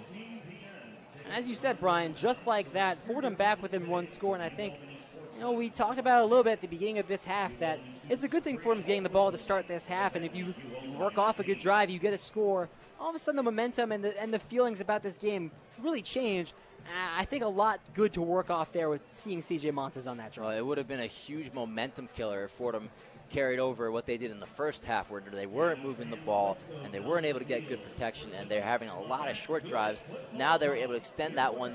One of their longest drives of the night. They had a 10-yard drive to start that had a field goal on their second drive of the game, but now a 9-play drive, and that followed a bunch of 3-and-outs, a 2-play drive. So they've been doing a good job and getting the ball where they need to get it to, getting the open receiver, and finishing off with a touchdown. That's about as good as you could have drawn it up for Fordham to come out of the half. And how about this? The first career touchdown for Cole Thornton. The first career passing touchdown for C.J. Montes. Did not have a passing touchdown in his 2 seasons at New Mexico. So Montes has a passing touchdown in the college football. And I think more importantly, as we've mentioned, a lot of good things that we saw on that drive. I think now we turn towards the defense. They've got a little bit of help from their offense, but now you have to turn and stop a Albany offense that has been moving. Reese Poffenbarger has been electric today, and it's a tough challenge for Fordham, and especially this secondary, but also this defensive line. We've kind of mentioned both elements. The secondary probably needs to tighten up. The defensive line really needs to get in there and pressure Poffenbarger, make him a little more uncomfortable. I mean, Poffenbarger is always going to cause issues for any opposing defense. That's why he was CAA Rookie of the Year last year. And he's been having a good night, providing a lot of good throws, good accurate throws for the Great Danes. So he's been as advertised, I would say. And for Fordham, you've had a long time to rest on defense, and your offense just got you a touchdown. So if you can force a turnover on downs here, even a 3-and-out, it would be huge. And they would carry a lot more momentum. And a good thing for the Fordham defense is Mark Preto, who is down at the end of the half, is back on the field. And that's huge. Mark Preto, one of Fordham's starting linebackers this season, exited the first half leading the team in tackles, but had an injury scare towards the end of that first half. He's back out for the ensuing kickoff. We keep talking about Poffenbarger. I am curious to see the evolution of the Albany running game. We talked about that running back committee, Aiden and Larkins. Larkins has been solid, 3 rushes, 17 yards. Aiden not so much, 6 rushes, 2 yards. Kicks away from Peskin, spiraling back to the Albany 2. Returned by Roy Alexander along the far side. Gets to the 20, tries to weave in. Ball is loose and recovered by Roy Alexander, cutting back now towards the 20, and that's where he's taken down. Alexander looked like he might have lost it momentarily. Picked it up and cut back. Mike Courtney initially provided the hit on the far side of the field, and Alexander, again, such a tough runner, he's able to just stay with it and regather himself, tried to take it across to the other side of the field towards the near side, but the defenders were able to catch up to him and stop him at the 20. When it's all said and done, Albany will take over at their own 19. Poffenbarger in the gun, 2 receivers up top, 1 down low, pistol formation, Aiden behind Poffenbarger. Renninger motions to the right side of the line. Snap back, the give to Aiden up the middle, right into the teeth of the defense, and James Conway right there for the tackle at the 20-yard line. James Conway, we know all the tackles that he makes on the field. He's an impact player. Jack Lowe is in there too, so they've been doing a good job of stopping the run game early on. We'll have an injury timeout. This is Faisal Aiden sitting in between the hash marks at the Albany 20. Getting some water, not sure if this is just a cramp. They're certainly checking out his lower body. Faisal Aiden, the graduate student transfer from Utah, getting checked out by the Utah training staff, and with that, we'll take another break. Albany ahead 21-13, 11 minutes, 16 seconds left in the third quarter. You're listening to Fordham Football on WFUV Sports.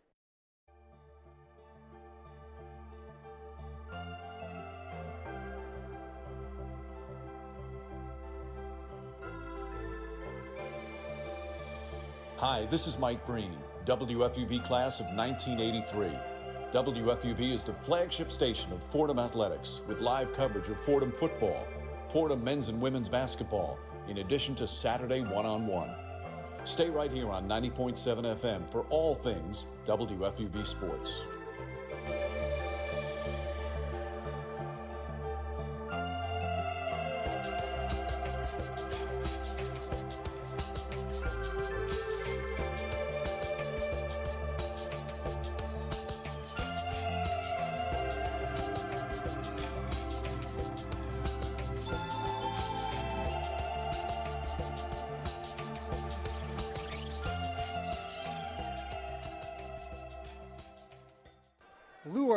Brian Rabacs bringing you Fordham Football on WFUV Sports. Faisal Aiden helped off the field, gingerly at that.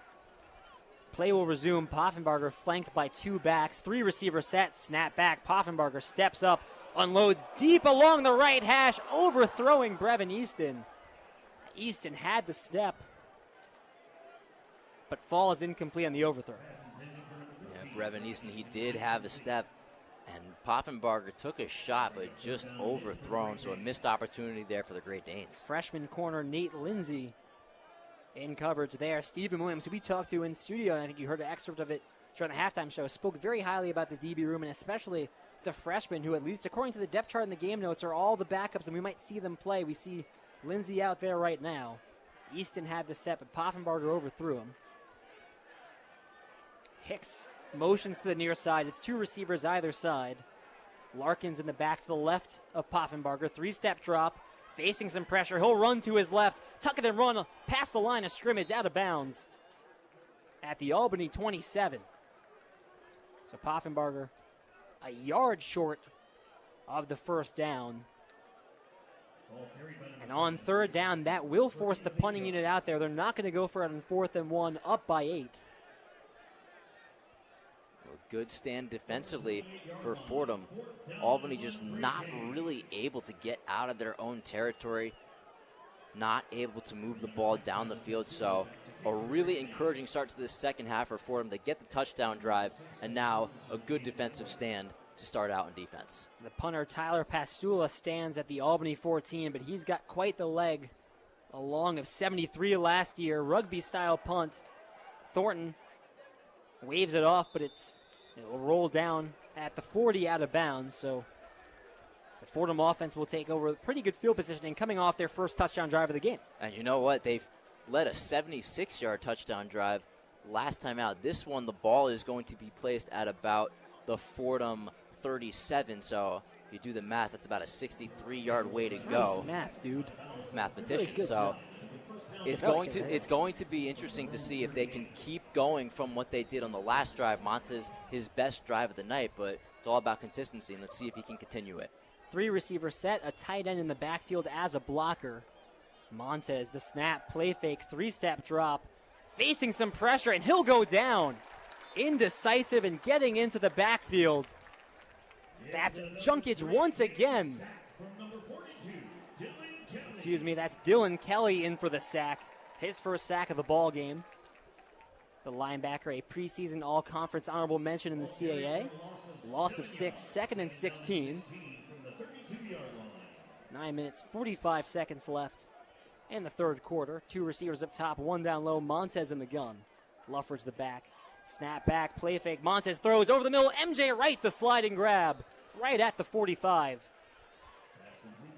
And that's a quick pickup of 10 yards, makes this third down very manageable. Just a quick slant over the middle to MJ Wright, and he can give you 10 yards anytime, setting up a much more manageable third down conversion. It's a reception for 13, sets up 3rd and 3. Fordham trails by 8. The snap. The give to Luffridge up the middle, right up the gut, and nothing doing. Taken down by William Martin III, who had some help from the defensive scrum on that defensive line. After 2 passing plays, Fordham elects to run it up the middle with Julius Luffridge. And a loud stop by the Albany defense. Fordham has had some good runs in this game early on. They've had Luffridge pick up a couple first downs, Ricky Parks as well, but they go to him there and just gets stopped right at the line of scrimmage. William Martin III, like you said, right there to just wrap him up and take him down behind the line of scrimmage. Fordham having to punt and a 3-and-out. William Hazlitt, the punter, stands at his own 30. Jackson Parker, the return man, at the Albany 10. The snap, flag flies right on the snap. This play will be waved dead. And we'll await the call. Looks like it will be false start going against Fordham. That will push this one back 5 yards. That'll make it a bit of a tougher job for Will Hazlitt. Will Hazlitt has a little bit of a further punt here.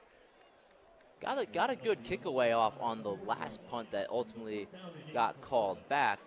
But we've seen Fordham struggle on special teams tonight, so they cannot let Parker have a good return here and set UAlbany up in good field position. Ball is at the 40. Hazlitt on his own 25. Snap back, rugby-style punt. Line drive to the Albany 10. Jackson Parker angles towards the near side. Looking for that sideline, but wrapped up and taken down. Mike Courtney. Flags fly on the tackle. Helmet's off. And that's Jackson Parker's helmet who came off on the tackle. That could be a face mask. Well, that was a really physical hit from Courtney there, but if he gets a hold of the face mask, it's another 15 yards. We'll see if that ends up being the call. It would be crucial because they got him down at around the 10-yard line. Personal foul, face mask on Mike Courtney. And that's a penalty that doesn't need to happen. You had him wrapped up down at around the 15-yard line, would have set up Albany in tough field position. Now instead, you move it an extra 10 yards, and now Albany, almost as if it's a touchback, set up at the 25. Could have pinned them at the 10. Instead, they start this drive from their own 25. Heavy set formation, 2 receivers on the right, tight ends on the line. Pistol with Larkins directly behind Poffenbarger. Snap back, fake give. Poffenbarger throws over the middle, pulled in by Ian Renninger at the 35. Moves forward along the left hash for 5 more. Picks up the first down and gets to the Albany 40.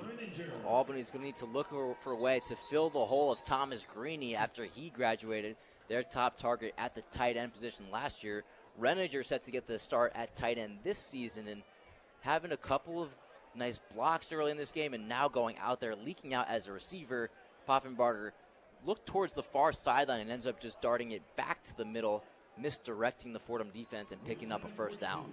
And similar to the way we're talking about DeMorat and Greenhagen, you really don't have a singular tight end in Albany's case that can replace the production of what Greeny can do. But you look at a guy like Renninger who, through his first 3 seasons, just 1 reception for 7 yards, but 3 receptions his junior year, 10 his senior year, and now into his grad year as the starting tight end, makes his first catch of the ball game here in the second half. And he has a chance to make a big impact. We've seen, obviously, with Greeny that Albany likes to use their tight ends as receivers. So these tight ends, they're not just going to stand out there and throw up a couple blocks. They will run routes and will make catches, and we saw that with Renninger right there. And I think similar to the way Fordham not afraid to use their tight ends, especially right now, losing a couple of receivers in Fotis Kokosoulis to Keys Carter, that we've seen Jaden Allen out there, we've seen Biron, we've seen Cicio. For Albany, we've seen obviously a lot of Renninger, but we've also seen some Carter Moses, we've seen some Hayden Brockman, that they're a team that likes to use their tight ends and likes to use them in different ways. Yeah, they can use them in a lot of different ways. I mean, you see Renninger making that catch, but we've seen Renninger and Moses go on the line serving as extra blockers on 3rd and short scenarios. So these tight ends, they provide a lot of versatility and can do a lot of different things. I mean, you have a tight end that can block and also catch passes. It opens up a whole new lane for every offense. A couple minutes ago, it looked like we were going to be talking about Albany trapped inside their 10-yard line. The face mask brings it out to the 15, and then a 15-yard reception for Ian Renninger, and all of a sudden you look up, Albany 10 yards shy of midfield. And as soon as they get any ounce of momentum, you start to get worried, especially the way Reese Poffenbarger can sling the ball and has slung the ball today. Poffenbarger had the 3 and out, and the rest of the Albany offense did on their first drive of the second half. Uncharacteristic because they were moving the ball really well in the first half, so you can't forget about that. They are a really dynamic offense. They have great play at the quarterback position, and now they're knocking on the door of about midfield and has a chance to put it back in the end zone. Fordham going to be tested on defense. The ball placed in Fordham territory at the Fordham 45. So Poffenbarger in the gun, 2 receivers either side, Larkin behind him. Snap back, the give to Larkins near side, angling out, has some space, jukes forward, picks up the first down as he falls past the 35. Some really nice cuts there from Larkins, just making defenders miss.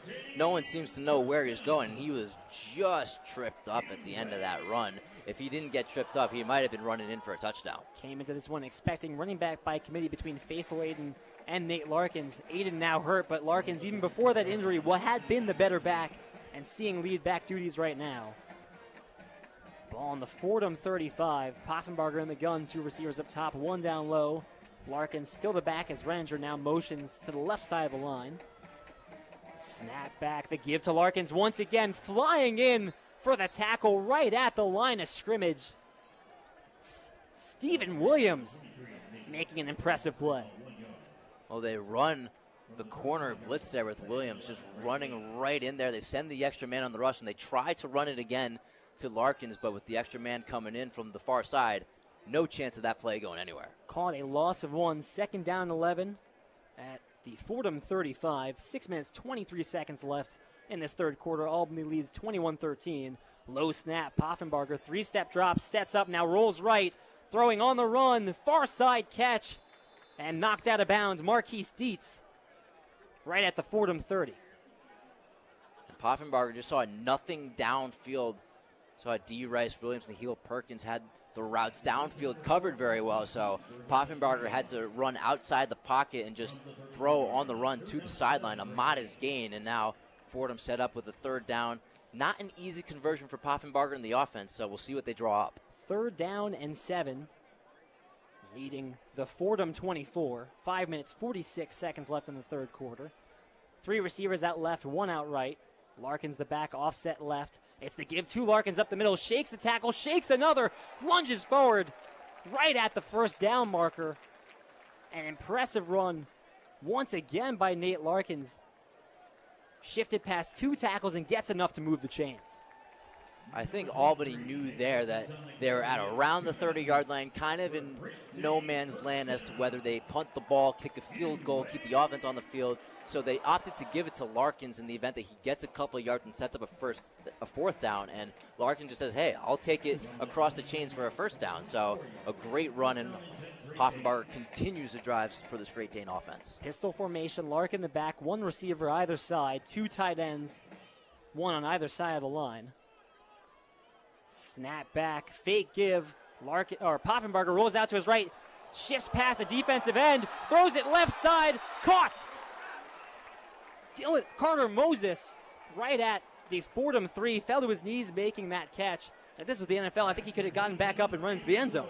Oh, Fordham sent 2 extra men on the rush, and Poffenbarger had a lot of pressure in his face. I don't know how he got this ball away, but with that and all the pressure coming in, the blitz, Moses just sneaks out and gets right towards the end zone. Now, it was a tough throw because Poffenbarger was throwing off his back foot and couldn't deliver a perfect strike to Moses, but Moses down at the 2-yard line, and now Poffenbarger and the offense set up right inside the 5-yard line. Poffenbarger under the center, heavy set formation, Larkin the back, only 1 receiver in the formation. The snap, Larkin hands up the gut, Larkin's churning forward, just shy of the goal line. They'll rule him just short. The defensive line of Fordham stacks the box and gives just enough there to stop him from getting into the end zone. Larkin still able to get a couple yards and just missed getting into the end zone. Really a physical run. I'd be surprised if they didn't give it to him again here. He's about a yard away from the end zone, and he's been able to pick up yardage on this drive. 3 minutes, 30 seconds left in this third quarter. Albany leads by 8. Second and goal from the Fordham 1. Larkin stays out there. It's the same formation. The snap, the give to Larkins. Tackled behind the line of scrimmage.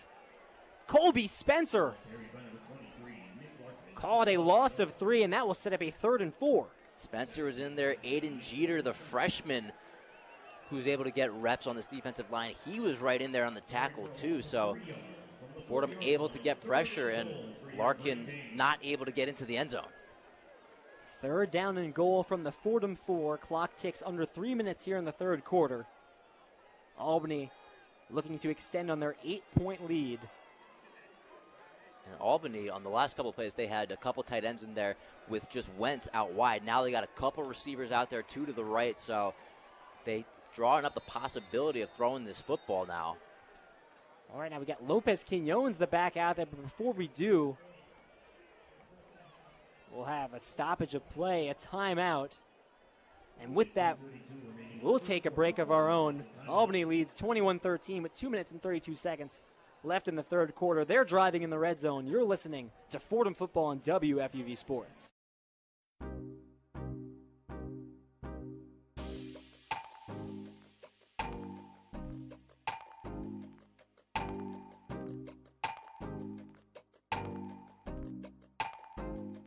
Hi, this is Michael Kay, WFUV class of 1982. WFUV is your home for all things Fordham athletics, with live coverage of Fordham football, Fordham men's and women's basketball, in addition to our Saturday show, One on One. Stay right here on 90.7 FM for all things WFUV Sports.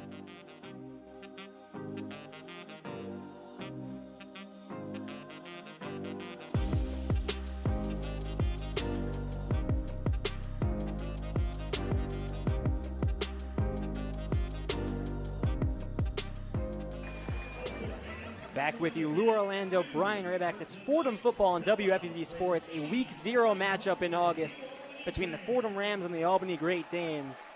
Fordham trailing 21-13 with 2 minutes and 32 seconds left in the third quarter. It's Albany driving in the red zone at the Fordham 4, 3rd and goal.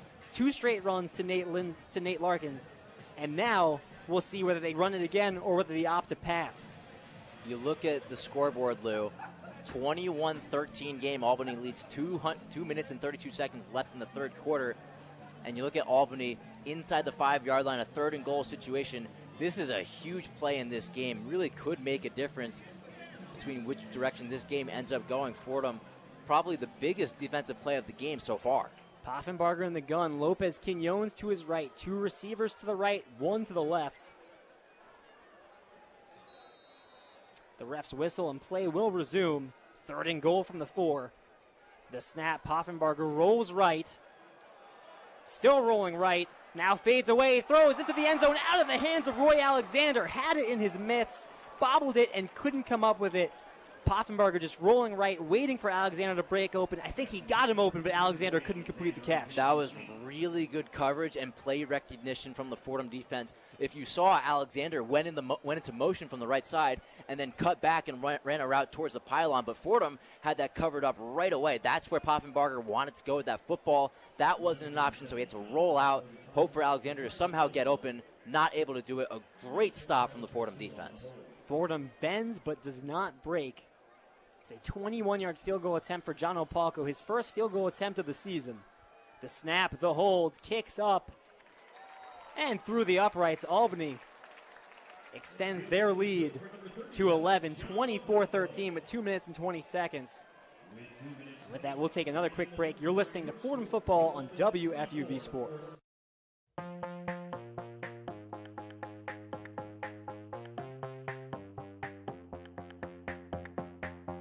Hey everyone, Brian Rabacs here, one of your New York Yankees beat reporters for WFUV Sports. Along with Lou Orlando and Will Talent, we've got you covered for live game coverage, post-game analysis, season updates, and just about everything you need to know about the Bronx Bombers. You can follow me on Twitter at Brian Rabacs and subscribe to our YouTube channel for special Yankee feature reports all season long.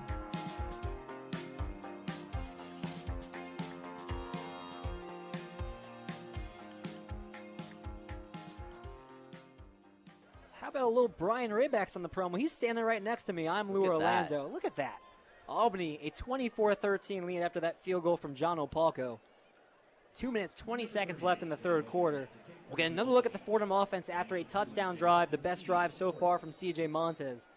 And again, we talk about momentum and good vibes. If you can get a good drive here at the end of the third quarter, get back within 1 score, that does wonders as we near the start of the fourth quarter. Still have 2 minutes and 20 seconds left on the clock for Fordham to brew something up at the end of this third quarter. Kicks away, line drive kick, bounces at the 20, bounces straight up, be scooped up by Ricky Parks, moves forward towards the right hash, down at the 25. So Fordham gets the equivalent of a touchback on that return. 2 minutes, 17 seconds left in our third frame. Fordham going to have to rebound offensively. The first drive out of the half, they looked really good. Took up a lot of clock, 76 yards, moved down the field. Last time, they went 3 and out. So kind of a difference, and maybe some of that inconsistency comes with a new quarterback, but they're going to have to regain focus. You're down by 11, going to need points on the board, and going to need them quick. Montez in the gun, 3 receiver, 1 tight end set. Ricky Parks, the back to his left. Collapse to the snap, low snap, 3-step drop. Montez throws off the back foot. Mekhi Felton at the 25 along the right hash, doing his best to move forward, and he'll get up to the Fordham 30, calling a gain of 5. Quick little drop off there to Mekhi Felton. We haven't seen Mekhi Felton. That's his first reception of the game. Much in this game. On that route, he fakes to go towards the sideline, then cuts back to the middle of the field, has some space, gets about 5 yards. A nice route there from Felton. Clock ticks under 2 minutes, 2nd and 5. Snap back, Montez, 2-step drop, throws far side. Ricky Gonzalez, the first catch of his Fordham career. Jukes up at the 35, gets a couple more, picks up the first down. Ricky Gonzalez, the freshman receiver from San Antonio, Texas, a guy, reason to have a lot of good expectations for him. We saw Ricky Gonzalez in all the scrimmages and the talent that he possesses, and now as a freshman has a good chance to have a good role in this offense, and he makes his first career catch right there. Wide receiver stacks either side. Snap. Montez throwing far side, sails over the head of Ricky Gonzalez. That one not close. No, looking to find a soft spot in the zone to Ricky Gonzalez, and that one just sails over his head. Inaccurate throw there from Montez. Minute 16 left in the third quarter. 2nd down and 10 from the Fordham 38. I'm interested in seeing Ricky Gonzalez on the field here. MJ Wright is on the sidelines right now. Nowhere to be seen. Well, trips left for the Fordham offense. Lone receiver on the far side is Ricky Gonzalez. Wide receiver stack in the near side slot. Flags fly before a snap. This is likely false start on the Fordham offense, and that is. So after an incompletion and first down, a false start before 2nd down to set up 2nd and 15 as it moves them back 5. Looking at interesting matchups in receiver and corner. How about Ricky Gonzalez, the freshman on the outside, going up against Amir Hall, transfer from Richmond. One of the premier defensive backs that Albany brought in. Snap. Montez, 3-step drop, sits in the pocket, throws far side. Ricky Gonzalez incomplete. But that's that matchup that you just highlighted. How about that, Brian? Ricky Gonzalez running with Amir Hall. Hall good coverage there, and Montez a bit of an overthrow. Gonzalez looked to just speed right past him on the fly route and just try to get open down the field, but Amir Hall, we know how good he is, a transfer from Richmond. Was a key piece of that Spider secondary for 3 years. 3rd down and 15. Ball on the 33, needing the Fordham 48. Trips right. Montez snap back. Steps up in the pocket of flag flies. He's going to run, but won't get back to the line of scrimmage. Sidelined by Deshaun Winston. And we'll see what the flag is. That looked like a regular 4 verticals route. You had Felton, Thornton, and the receiver on the other side, Garrett Cody, running down the field, running big routes down the field, and then you had Allen just running over the middle, but nothing was able to develop.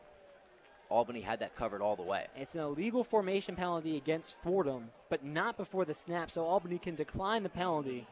It sets up 4th and 15 from Fordham's 33, and Will Hazlitt back out here for a 4th time today. Jackson Parker has had a nice day in the punt returns. 3 returns, 33 yards. He's back at the Albany 25. Just another empty drive there from Fordham. Got 1 first down to Gonzalez, but just not able to muster up much of anything. Hazlitt at the Fordham 15. Takes the snap. Rugby-style punt. Doesn't get a ton of power on it. It bounces at the Albany 37 and takes an Albany bounce. So Albany will start this drive in great field positioning and maybe a little bit of a missed kick there by Will Hazlitt. Yeah, Hazlitt was the leader in average punt distance in the Patriot League last season, but right there, not a great kick, didn't go very far, and then took an Albany bounce to about the 37-yard line. We will call it the 37. Good starting field position for Poffenbarger and the offense again. 39 seconds left in the third quarter. It's an 11-point lead for Albany. Poffenbarger takes the snap, throws the far side screen. Brevin Easton at the 35 shifts up for a couple, but he's pushed out of bounds. They'll say right at the Albany 38. Clock ticking, 30 seconds and still going. Perkins was able to shed a block there and disrupt that play a little bit. So the receiver not able to get outside and just forced out of bounds on the sideline. Now 20 seconds left in the game clock here in the third quarter. And, of course, still ticking. 2nd and 9, Poffenbarger in the gun. 2 receivers down low, 1 up top. 10 seconds. And they'll probably hold and try and get one last play here. Now whistles. Clock still ticked a couple after that. Right now it's stopped at 2 seconds. I thought Albany was going to take this into the half. Now a whistle blew. They call a timeout. I'm not sure what's going on here. I'm not sure. I don't think Fordham or Albany called the timeout. I think maybe a clock issue. They're asking to reset the play clock to 25 seconds. With this, I don't see. But they don't reset the game clock, so right now 2 seconds have ticked off.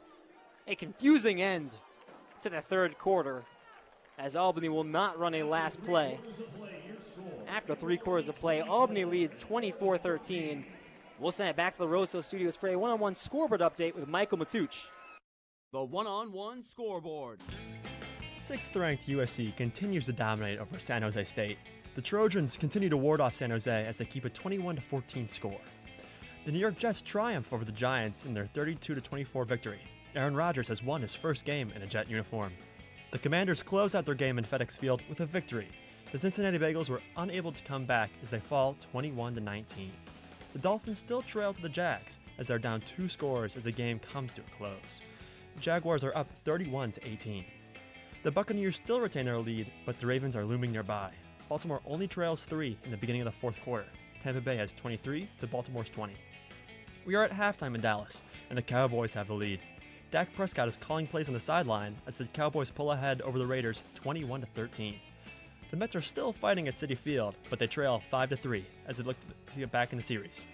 For your one-on-one scoreboard, I am Michael Matuch.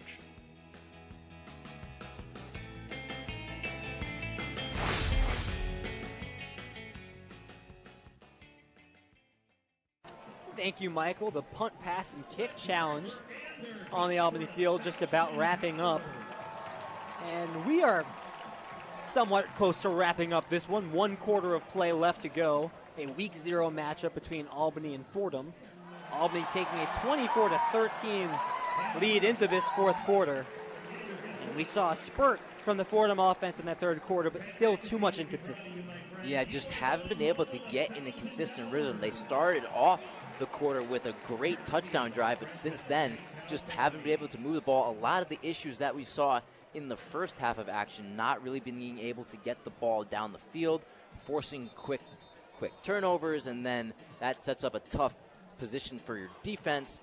And now Albany controls the ball. Fordham's going to need to force a stop at some point, get the ball back in the offensive hands, because Albany's up 24-13. Just 15 minutes left in this game going into the fourth quarter. Not a lot of time left. The momentum is going to have to swing quickly. Fordham defense has done a valiant job so far. They're going to need to keep that up. Fordham trails by 11 here in our final frame. Poffenbarger in the gun. Woodle to his left. 2 receivers up top, 1 down low. Ball spotted at the Albany 38. Poffenbarger throws over the middle, incomplete. Eyeing Brevin Easton, but threw it behind him. Mark Petto the coverage. Don't see a lot of inaccurate throws from Poffenbarger, but we saw one there looking for Easton and just sails it over his head. And Poffenbarger had time on that one too. It wasn't like he was pressured, but wanted to get the ball out quick and just sailed it behind Easton.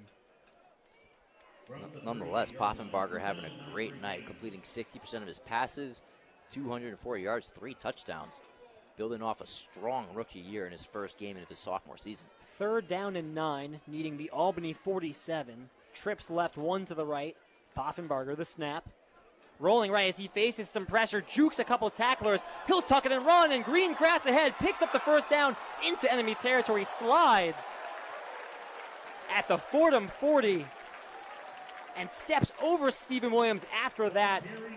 An impressive run by Reese Poffenbarger. Somehow dances past 2 attempted sacks and picks up a huge gain in the first down. Poffenbarger, so elusive in the pocket and has such good pocket awareness too, to feel the defenders coming and knowing he's got to scramble and make something happen, and he sure did with a huge gain on that play. 3 receiver tight end set. Albany now in enemy territory, 14 minutes, 15 seconds left in the fourth quarter. The low snap, Poffenbarger, 5-step drop, Conway into blitz. Poffenbarger escapes him, almost intercepted. Oh, Fordham had it in their midst, but couldn't come up with it. And that's one they want back. That was the momentum swinger that Fordham really needed, Lou. Poffenbarger scrambling out, had pressure from Conway right away, and then made his first mistake of the night, and it fell right in the hands of Jack Lowe, but just not able to complete the interception. That would have been a huge momentum swing in the other direction if he caught it. Jack Lowe ends up in coverage on that play. Typically a defensive lineman couldn't come up with that play. 2nd down and 10 14:04 left in our last frame. Snap, play fake, Poffenberger throws, far side, Julian Hicks jukes towards the inside, and he's brought down right at the Fordham 30 after picking up the chains, a gain of 12. So Fordham, they've been blitzing a lot on this drive, sending 6-7 guys into the backfield, but there they rushed just 4, and it gives Poffenbarger a lot more time to find his receiver. He finds Hicks, and how about that cut from Hicks the other way, picking up the first down? Second reception of the game for Julian Hicks. The Albany offense moving once again. Ball at the Fordham 30, snap back. Poffenberger rolls out right, throws on the run. Brevin Easton over the shoulder catch. Got the feed in, touchdown Albany. A 30-yard touchdown catch for Brevin Easton. What a throw by Reese Poffenberger on the run, floats it effortlessly.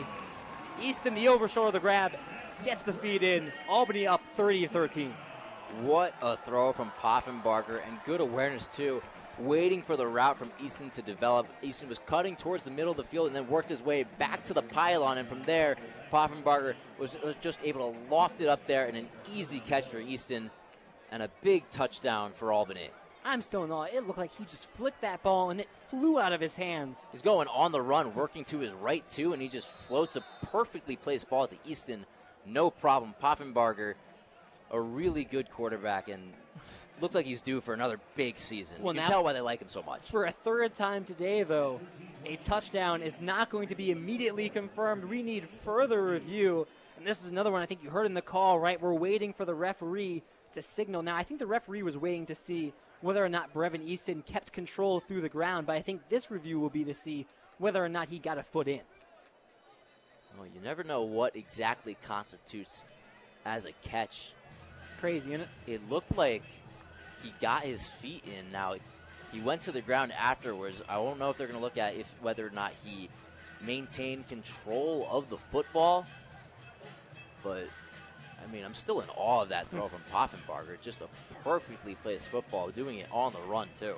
And if this is indeed a catch by Brevin Easton, then it was a very nice catch because that throw did take him right towards out of bounds in the end zone, where it would have had to be an athletic play to get even just 1 foot in.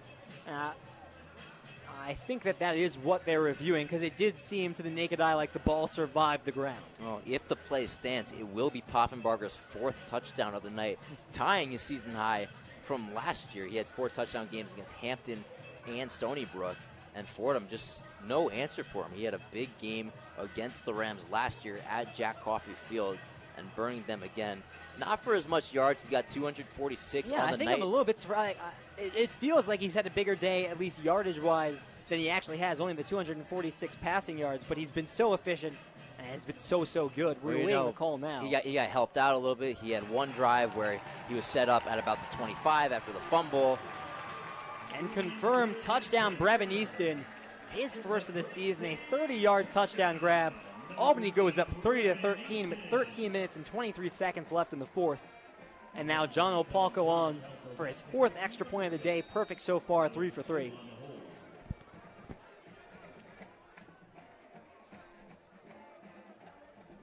Here's the snap, the hold, Opalko's kick up and good. 31-13 is the Albany lead. It's been tough going for the Fordham offense and the Fordham defense, as Albany now up a few scores. We'll take a quick break. You're listening to Fordham Football on WFUV Sports.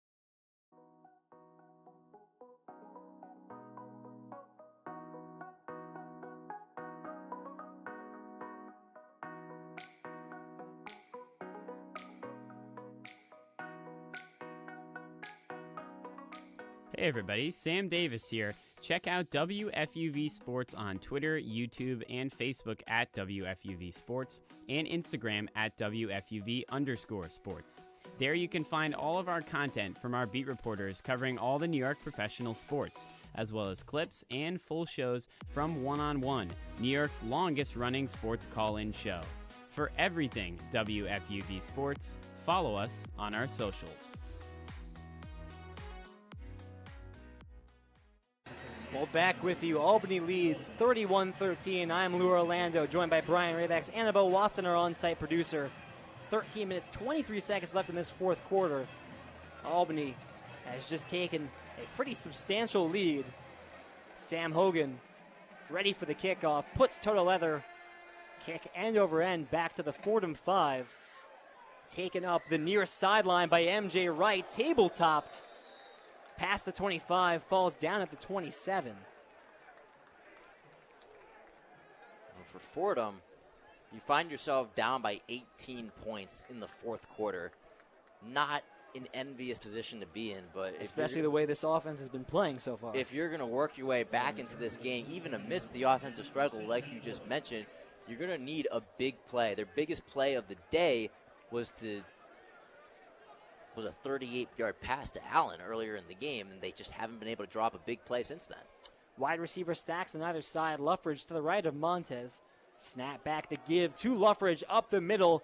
Breaks through a tackle, still on his feet, falling backward, shy of the 35. But a tough run as Loughran carried an Albany defender there for a little while, refusing to go down. Just crazy how physical of a runner Loughran in. Yards after contact, that's his game. Fordham moving right to left, second down and 3. Montez throws near side. MJ Wright, the reception at the 35. Moves forward fast the 40 to the Fordham 45 as he moves the chains. And Fordham, knowing they're down by 18, working a little quickly with the no huddle, knowing they don't have a lot of time left in this one to come back. They'll keep it going with the wide receiver stacks on either side. Montez in the gun. It's first down and 10 from their own 45. 12 minutes, 28 seconds. Montez facing a blitz, throws far side. Caught by Mekhi Felton. Past the first down markers, his second reception of this game, and that takes them into Albany territory. Wow, look at the concentration there from Felton making that catch. Brian Abraham almost went in there with the interception, but just went right over his hands, and Felton makes the catch. Fordham quickly back to the line. The snap to Montez, play fake, sails the throw out of bounds as facing pressure immediately on that play. Brian Abraham getting right into the backfield. That was the same play that they just designed to MJ Wright a moment ago, and on the play to MJ, he was able to catch the pass and then had a blocker in front of him. This time it was going to go to Felton, and Wright was going to serve as the blocker, but this one, Montez just sails into the sideline. Second down and 10 at the Albany 43. Montez in the gun, three-step drop. Throws deep along the right hash, incomplete, but a flag flies. MJ Wright taken down by Bill Hackett well before the ball got there. MJ Wright awkwardly dragged down. And fell kind of back, fell to his knees and then fell backward. That's not a way you want to fall. That's when you got to get scared. It looks to be okay. He's walking to the sideline. He'll set this play out. I don't out. even know if that's a necessary penalty because that ball was not on MJ Wright, but Hackett brings him down. But I like Fordham taking a shot, realizing we're down by 3 scores. We're going to need to make something happen. We need a big play. We need a strike now. They were looking forward to MJ Wright there, and they get the benefit of the pass interference call. MJ Wright grabbed his lower back after that play. He's not out there right now. With the penalty, they move up to the Albany 28. First down and 10, 11 minutes, 57 seconds, trailing by 18. It's 2 receivers either side, Biron and Felton in the slots. Loughran's the back offset left. Albany stacking the box. Snap back, they blitz. Montez facing pressure. He slips and falls. That will go down as a sack. And may be induced by the pressure, but it's Montez that went down untouched. So they did show blitz initially. The linebackers in the middle of the field, they dropped back into coverage, but Albany's still able to get pressure off the edge.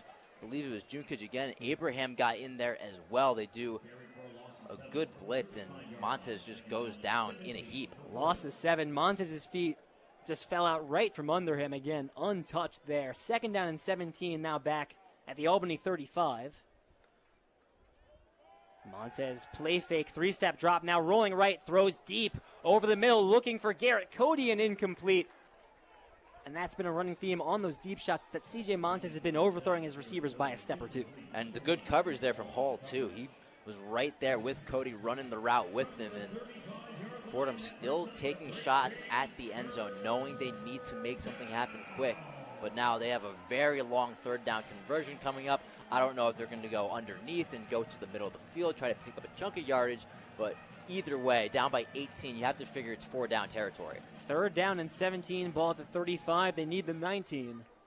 Montez in the gun, 2 receivers either side, 3-step drop. He throws deep, far side, looking for Ricky Gonzalez, incomplete through the hands. Gonzalez wants a flag, and he won't get it. Tight coverage by Deshaun Winston. The transfer from Temple. That was just really good coverage from Winston. Not being able to allow Gonzalez to do much of anything, pressing him to the sideline, and just not able to find an opening. Fordham now at 4th down. 4th down and 17. They're going to keep the offense out there. Yeah, you have to at this point. Trailing, you're down 18 points. You got to just take a shot and hope something goes your way. Still no MJ Wright out there. 2 receivers either side. Kaiser the back to the right of Montez. Montez claps to the snap. 3-step drop. Steps up. Angling towards his left. He'll take it and run along the left sideline. Past the 30. Out of bounds at the 25. Well short of the first down. It's the first time we've seen Montez use his legs for a positive gain.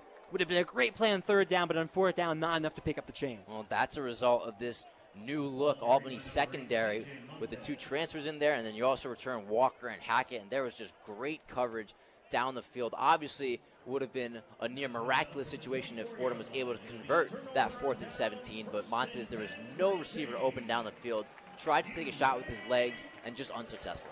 Albany takes over at their own 24, leading by 18 with 10 minutes, 59 seconds left, and Fordham's chances of winning slim to none right now. Poffenbarger in the gun, play fake, throws, far side, reeled in over the shoulder at the 30. The receiver, Caden Birdie, as he knocks out of bounds past the 30, his first reception of the ball game. Albany has a chance to mix in a lot more receivers now, and you'd have to imagine with 10 and a half minutes left on the clock, they're probably going to be looking to drain down the clock as much as they can, being up by as many points as they are at this point in the game. 2nd down and 3, 2 receivers down low, 1 up top. It's Larkins the back. Low snap. It's the give to Larkins right up the middle. Jukes outside the left hash, and again outside the left numbers, up past the 35. Wrapped up and brought down by Jack Lowe at the far side 40. Larkins had a big first half. He's been pretty quiet in the second half of action, but now in the 4th quarter, a big run, a big first down. And Fordham, this defense, they've been out there seemingly all night long. Albany still leading in time of possession. It's got to be weighing on them at this point in the game. A week 0 matchup under the lights. This crowd has slimmed out a little bit. As we're almost at 10 o'clock, Brian. Stay up late, kids. Come on, stay with the broadcast. Why not? We're having fun out here. I'm having a great time. Week 0 matchup. Blackout here at Albany. Albany wearing their black jerseys. The snap, and immediately whistled dead by the referees. A flag flies. This should be a false start. Albany seems a little confused as to what the penalty is. Looks like Albany actually called a timeout. So a flag flew, but before that, Albany able to call a timeout. 9 minutes, 31 seconds left. Albany leads by 18, and we'll take another quick break. You're listening to Fordham Football on 90.7 FM WFUV.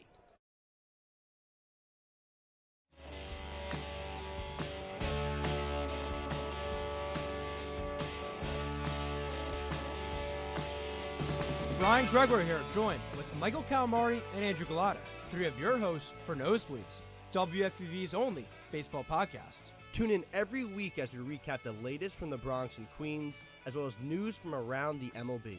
You can listen to Nosebleeds on Apple, Spotify, WFUVsports.org, or wherever you get your podcasts. Take a trip around the bases all season long with the Nosebleeds podcast on WFUV Sports.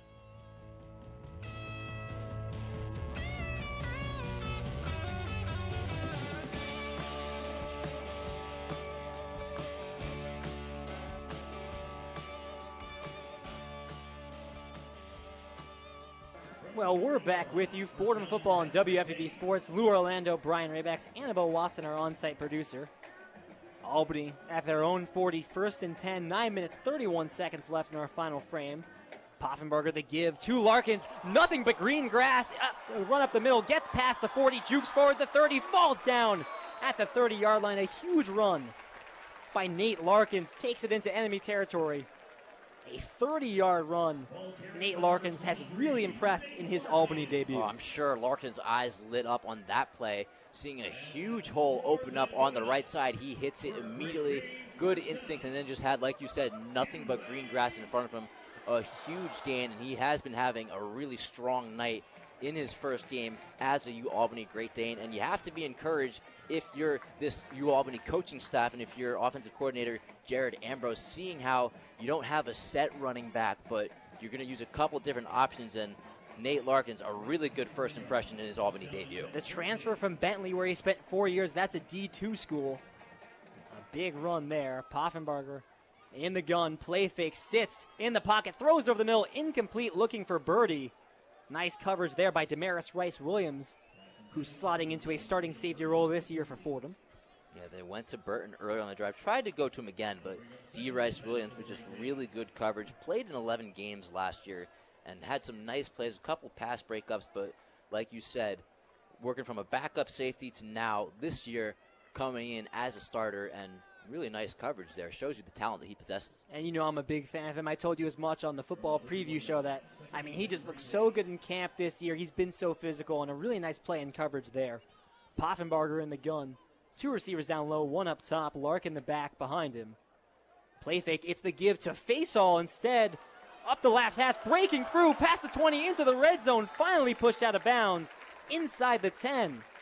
Faisal Aiden, who's missed the majority of this second half after coming out with an injury, gets his first handoff in a while and takes it up the left side. And now he's hurt again.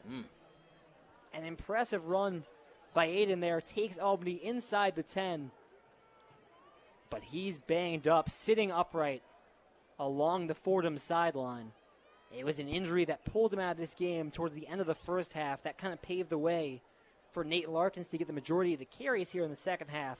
Aiden comes back in, gets his first snap of the second half, immediately hurt. And, you know, not to draw really dark parallels, but Todd Sibley, the lead back for Albany last year, 4 touchdowns through a half and then maybe a few minutes into the third quarter.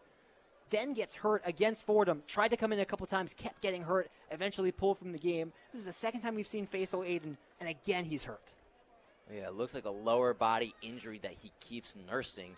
Kept him off the field for a lot of the second half, and he broke a really good run on that play, and I guess maybe getting tripped up at the end somehow just re-aggravated something. But are you a little surprised they put him back in given they're up 18, 8 minutes to go in this game? Is there value to getting him a carry here to keep his legs a little fresh if he was in fact all right? I don't know. I mean, if he is all right, it might be good to just get a look at him, because you've seen Larkins take a lot of the carries, and he's been excelling. But obviously, if you come into the season and you say Faisal Aiden and Nate Larkins, they're going to be our kind of 1 and 1A, well, you might as well want to get a look at Aiden's, you know, and the talent he possesses. He's a transfer from Utah, so he's been at some big schools and been a part of some big-time games. Didn't see a lot of action there, so with that, you're trying to see guys in game action, but Aiden's walking off the field and looking pretty frustrated. Under his own power, but definitely with a bit of a limp. Looks like that left leg frustrated, but his big run takes Albany inside the 10. They'll place the ball right at the 10, leading Fordham 31-13, 8 minutes, 10 seconds in the fourth quarter. Alexander motions the snap to Paffenberger, rolling right, throws for the end zone. Incomplete, looking for Caden Birdie, knocked out of his hands by Nahil Perkins. Nice play by Perkins there. That looked like that could have been a touchdown for Birdie. Nahil Perkins has been making some really nice plays tonight. They've been testing him a lot in some end zone scenarios, and he's stepped up for the test. That ball was in Birdie's hands, but a really nice play for Perkins to just come in at the end of it and rip it out of his hands. He saved a touchdown. 8 minutes, 5 seconds.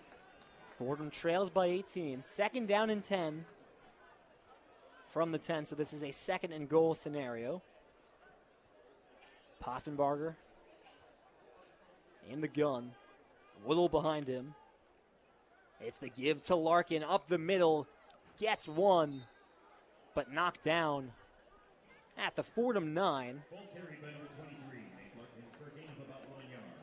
So third down and goal from the Fordham 9. Fordham's chances of coming back in this game dwindle down every time the clock ticks. 7 minutes 40 and ticking. But if nothing else, you'd like to see a stop here. You still feel like this Fordham defense, they've been put into a tough situation, but they've battled really hard today. You'd be very encouraged. And in the second half, they've done a lot better job on third down.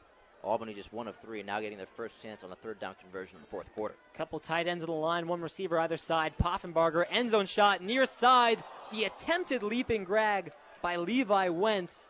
Can't make the catch. And who else is in coverage? It's Nahil Perkins again. They go to him. They've been looking for Wentz on that matchup, and I'm interested to see what role Wentz has on this offense, but you look at Perkins, another really nice play. 2 really nice contests on those last 2 end zone shots. On 2 balls to the end zone, so I don't know, maybe in future weeks you don't go to Nahil Perkins in that scenario, and saving a couple of touchdowns, forcing Albany to bring out the field goal unit. This is a 26-yard field goal attempt for John Opalka, 1 for 1 today from inside the 30. To make this a 21-point lead, snap the hold, kick clears the line, and it's good. Albany leads 34-13. 7 minutes and 14 seconds left in our fourth quarter. You're listening to Fordham Football on WFUV Sports.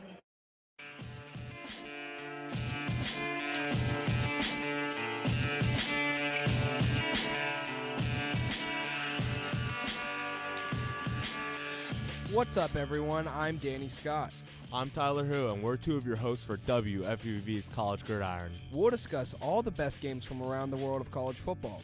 We'll also talk about the rankings and give our thoughts on the Heisman race. We'll preview the best games of next week and give our score predictions. Keenan Troy and other co-hosts will join us as well. Tune in to College Gridiron wherever you get your podcasts.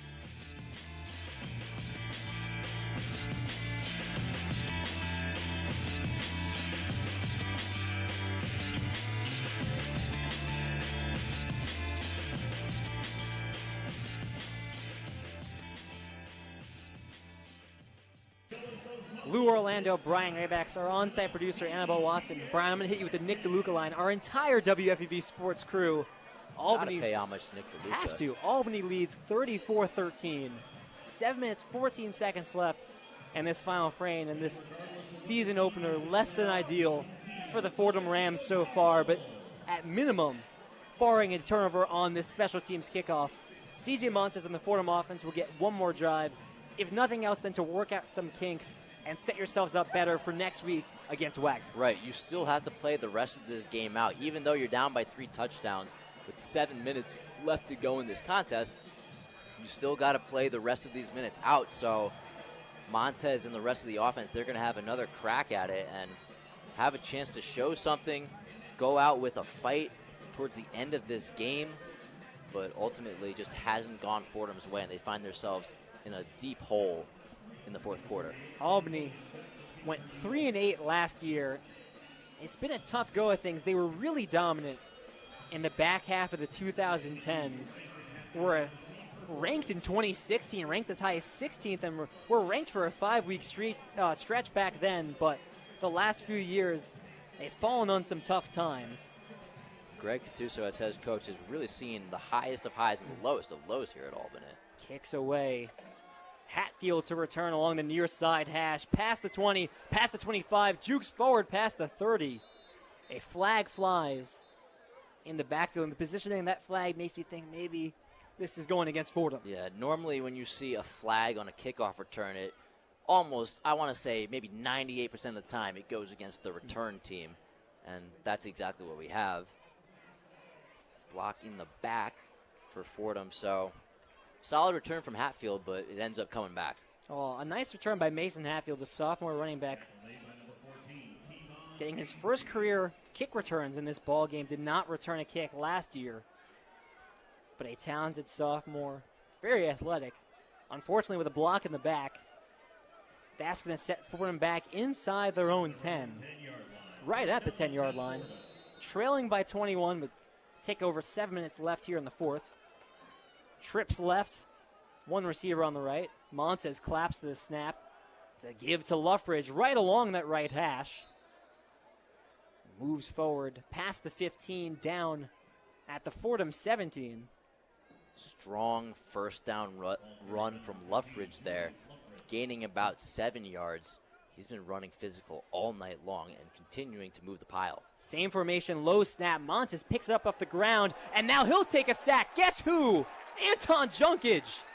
Once again, getting into the backfield and bringing down Montez, and it's been that kind of game.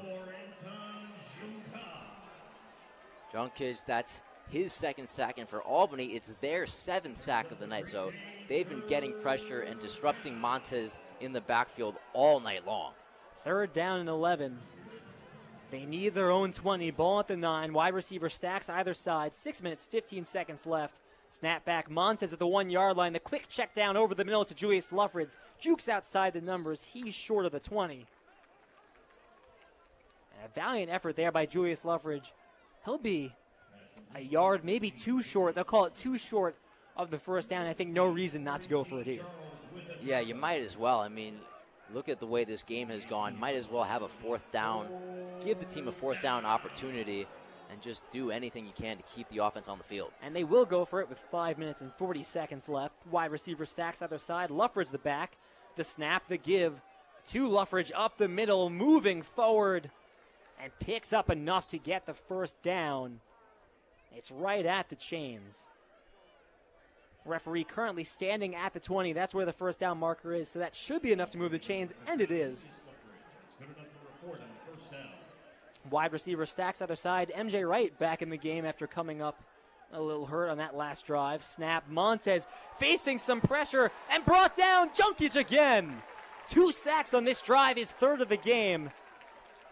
CJ Montez takes his 8th sack of the game, Brian.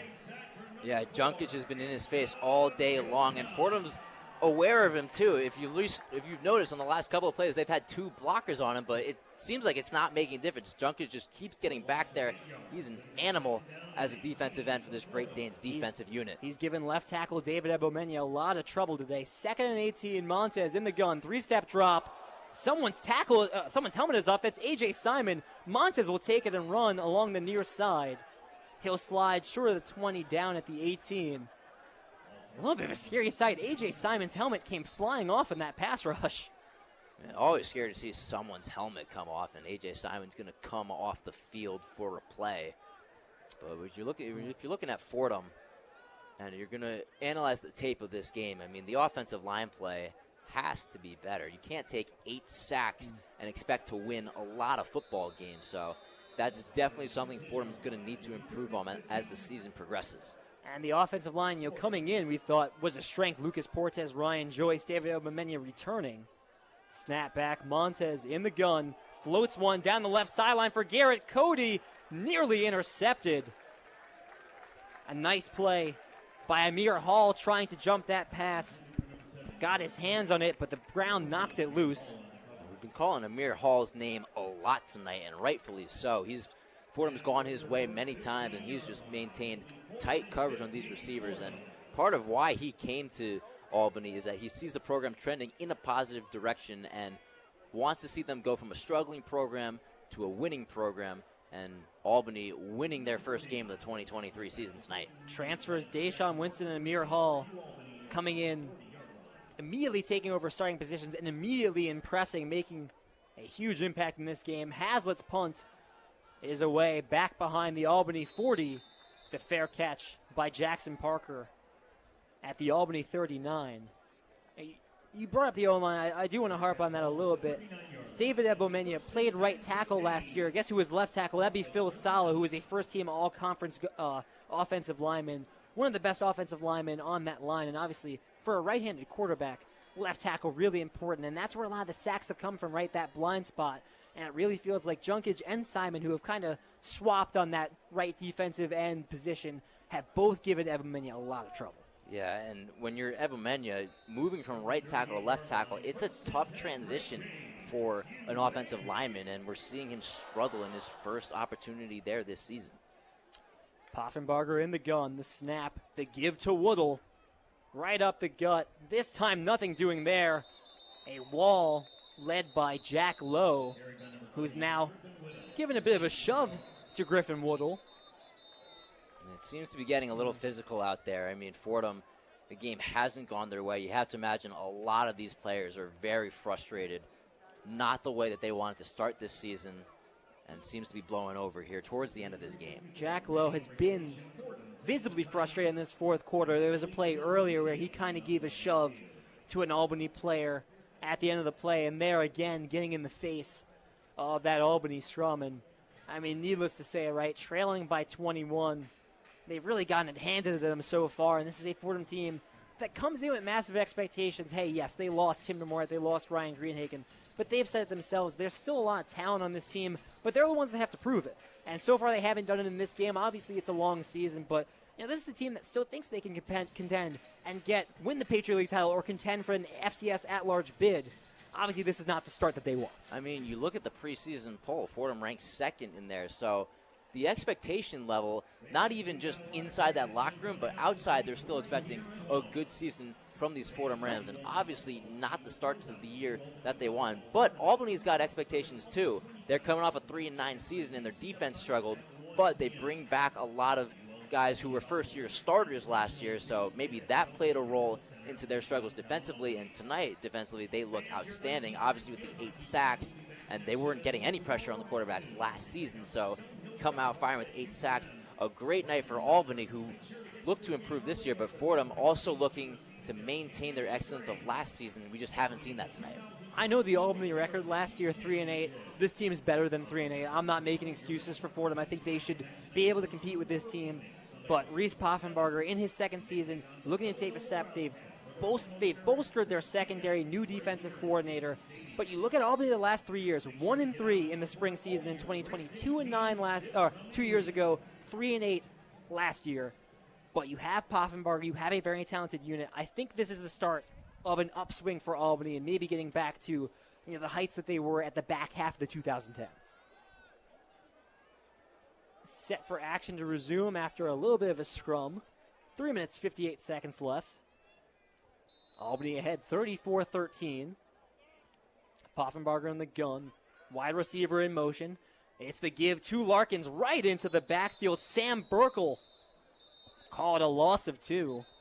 Sam Burkle, a sophomore, got some solid time as a freshman. Now slotted in as a starter on that defensive line. He sure did get a solid time as a freshman. Appeared in all 12 games and made an impact. 4 tackles for loss, 4 sacks last year.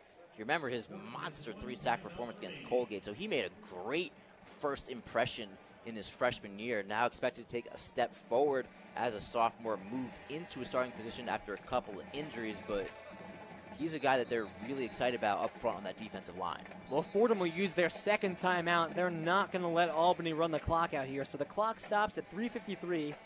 3rd down and 10. They've got the ball at their own 38. They're going to try to get the offense on the field one more time, it seems, and if you're Albany, I don't see why you don't run this ball and just try to get more time off the clock for them out of timeout. Right. So the clock is your friend at this point in the game if you're Albany.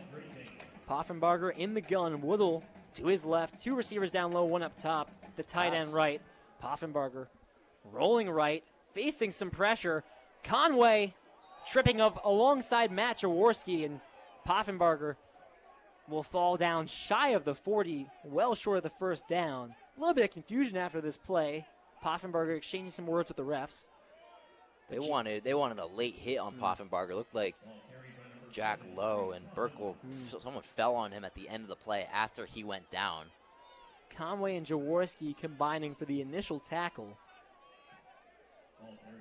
Fordham does not have a timeout. They can't stop the clock, so it's 3:15 and ticking, trailing by 21. And you'd imagine Albany is just going to take down this play clock at 10 seconds right now, take it as close to 0 as possible.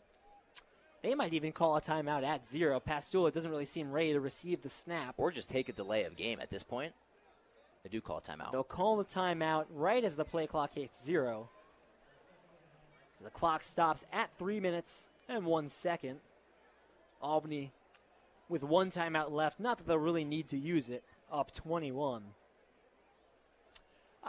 We have some time here. I do want to take some time to talk about the defensive line because that on this last drive at least we saw some nice plays from the Fordham defense. We saw Sam Burkle step up, and one thing that I do think we glossed over a little bit in the open, Alfonso Dixon is out right now. Suffered an injury in the second scrimmage, and as much as this team does have depth, we heard Colin talk to Miles Grossman and Nick Guzman on one-on-one today about he feels this is the deepest he's probably ever had a Fordham team. There's a lot of talented freshmen. Losing a captain Alfonso Dixon hurts. Not that they can't make up for it, but that definitely is something that matters. Right, a leadership quality. You have to take that into account. And Alfonso Dixon, a great leader, from all accounts we've heard, is a great presence in that locker room. Having him not on the field opening night is tough, but the D-line, it's a really talented unit. They just need to put it all together. Pastula at his own 29, set for the punt. It's a high snap, able to get the kick off just in time. Ball bounces at the 27 and takes an Albany bounce out of bounds at the Fordham 25. And so we will get one last look at the Fordham offense. Outside of one really nice drive in the third quarter, this is an offense that has been mirrored in inconsistency. The pressure that has been allowed, 8 sacks on C.J. Montes. It's been that kind of day. Yeah, it just hasn't really clicked at all offensively for Fordham, but they're bringing the offense back on the field one more time. No timeouts. Maybe you can get a look at the offense in a late game situation, but an area that just wasn't able to find consistency in this opening contest. Wide receiver stacks either side. Montes in the gun. The snap, 3-step drop. Stepping up, and now he'll run it along the left side, outside the left hash, bounces it outside the left numbers, past the 30, out of bounds. At the 32, he runs into the Albany sideline, and they're barking at him. Albany, I mean, they are the Albany Great Danes. I'm not exaggerating. They literally started barking at C.J. Montes. I've never seen something like that. That is interesting. And that was a really good bark. I'm going to say it was a really good bark, too. They got everyone on the sideline in on that. Oh, my God. I don't know how hilarious. you react to that if you're Montes. That's really funny. So Montes, a 7-yard gain on the ground, trips right, 1 to the left. Loughran the back, snap back, 3-step drop. Montes looking far side. Cole Thornton attempts a leaping catch. It's through his hands. Nice coverage by Amir Hall. That's your guy. Amir Hall making some great plays tonight. Cole Thornton kind of running a corner route to the sideline. They're going to try to work receivers towards the sideline, try to preserve as much clock as they can, but Hall just right on there again. 2 receivers either side. 3rd down and 3. 2 minutes, 13 seconds left in our fourth quarter. Montes, quick throw, far side. Jaden Allen, the catch ahead of the first down. Takes a big hit from Brian Abraham, but he's down at the 36-yard line, enough to move the chains. Yeah, that's a hit that's going to get more barks from the sideline, as we it heard sounded them. like. And we certainly heard them. This Great Danes bench is fired up at the way this defense has played tonight.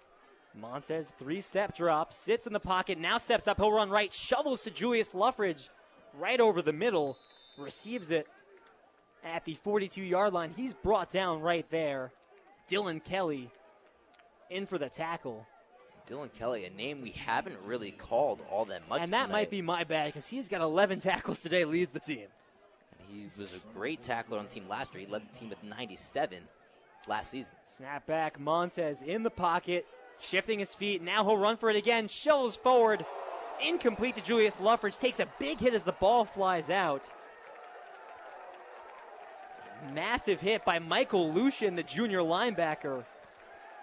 As Montes went for that shovel pass to Loughran again, and that time blown up. We've seen them do that a couple of times on this drive. Just no routes developing down the field with the secondary locking up these Fordham receivers so tightly. So you go the underneath shovel to Loughran, and right there, that play just got blown up.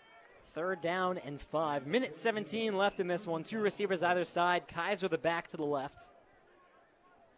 Montes claps to the low snap. Ball's on the ground. He'll just fall on it. And lucky to recover that one. Flying in, Ronald McCorn. And Ghassan Shahade looking to fall on that one. But it is C.J. Montes who recovers it. Fortunately, it really doesn't matter. 4th and 13. Clock ticks under a minute. Fordham will send out the punting unit. Will Haslett out for a 6th time today. He's not used to being out there that much, especially under the Tim DeMorat offense last year. Clock ticks under 40. Fordham is going to let this play clock tick down. Now the snap, the rugby-style punt.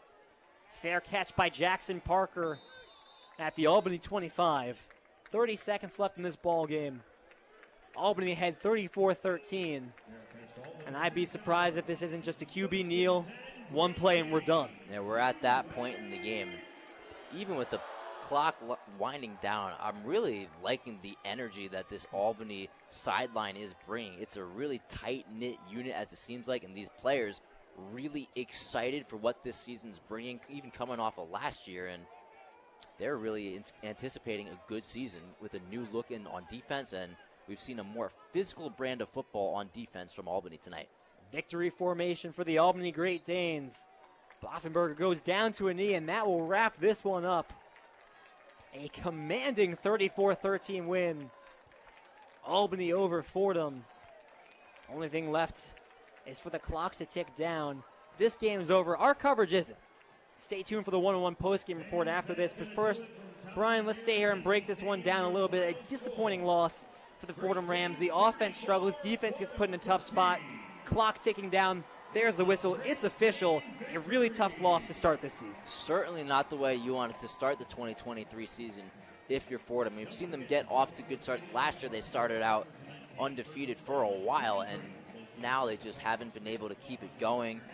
So they're 0-1, which they haven't experienced. They didn't experience at all last year. They were never under 500. So you're 0-1. You're playing from behind. You're going to need to see the offense improve on all aspects. You know, C.J. Montes at quarterback made a couple of mistakes and probably need to feel more awareness in the pocket. But at the same time, the offensive line, not enough protection. 8 sacks allowed, but Fordham just not able to get a big play down the field, and that hurt them tonight. Let's check out the stat line for C.J. Montes. In his Fordham debut, 18 for 31, 198 yards, 1 touchdown, no interceptions, sacked 8 times.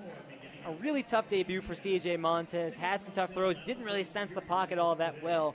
I do want to harken back to talking with Coach Colin in that one-on-one interview with Miles and Nick.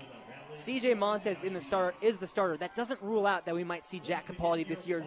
This camp was a quarterback battle between Montes and Capaldi, and Montes' season doesn't necessarily get off on the right foot. There was a battle at quarterback, and Montes, it is a tough audition, but you do take it 1 week at a time if you're the Fordham Rams, and you hope to reset next week against Wagner, but I'm still really impressed by the way Albany played defensively tonight. They got pressure nonstop. Junkage, Simon, Dylan Kelly. There's a lot of great playmakers up front on this defense, not to mention Deshaun Winston and Amir Hall and Bill Hackett in the secondary. So Albany, a new look on defense, wanted to get better in that aspect of the game, and boy, did they do that in this contest tonight. And the offense lived up to it as well. Poffenberger, 253 yards, 4 touchdowns, 2 touchdowns for Roy Alexander. A commanding win in all facets. I think that's going to wrap up our coverage once again. Albany wins 34-13. Fordham will be back in action next week. It's their home opener against Wagner at 6 p.m. But that'll do it for us here. I'm Lou Orlando on behalf of Brian Rabacs, Annabelle Watson, and our entire WFUV Sports crew. Thank you for tuning in to Fordham Football on WFUV Sports. Stay right here for the one-on-one post-game report with Colin Loughran and Michael Matuch. Take it away, guys. The one-on-one post-game report.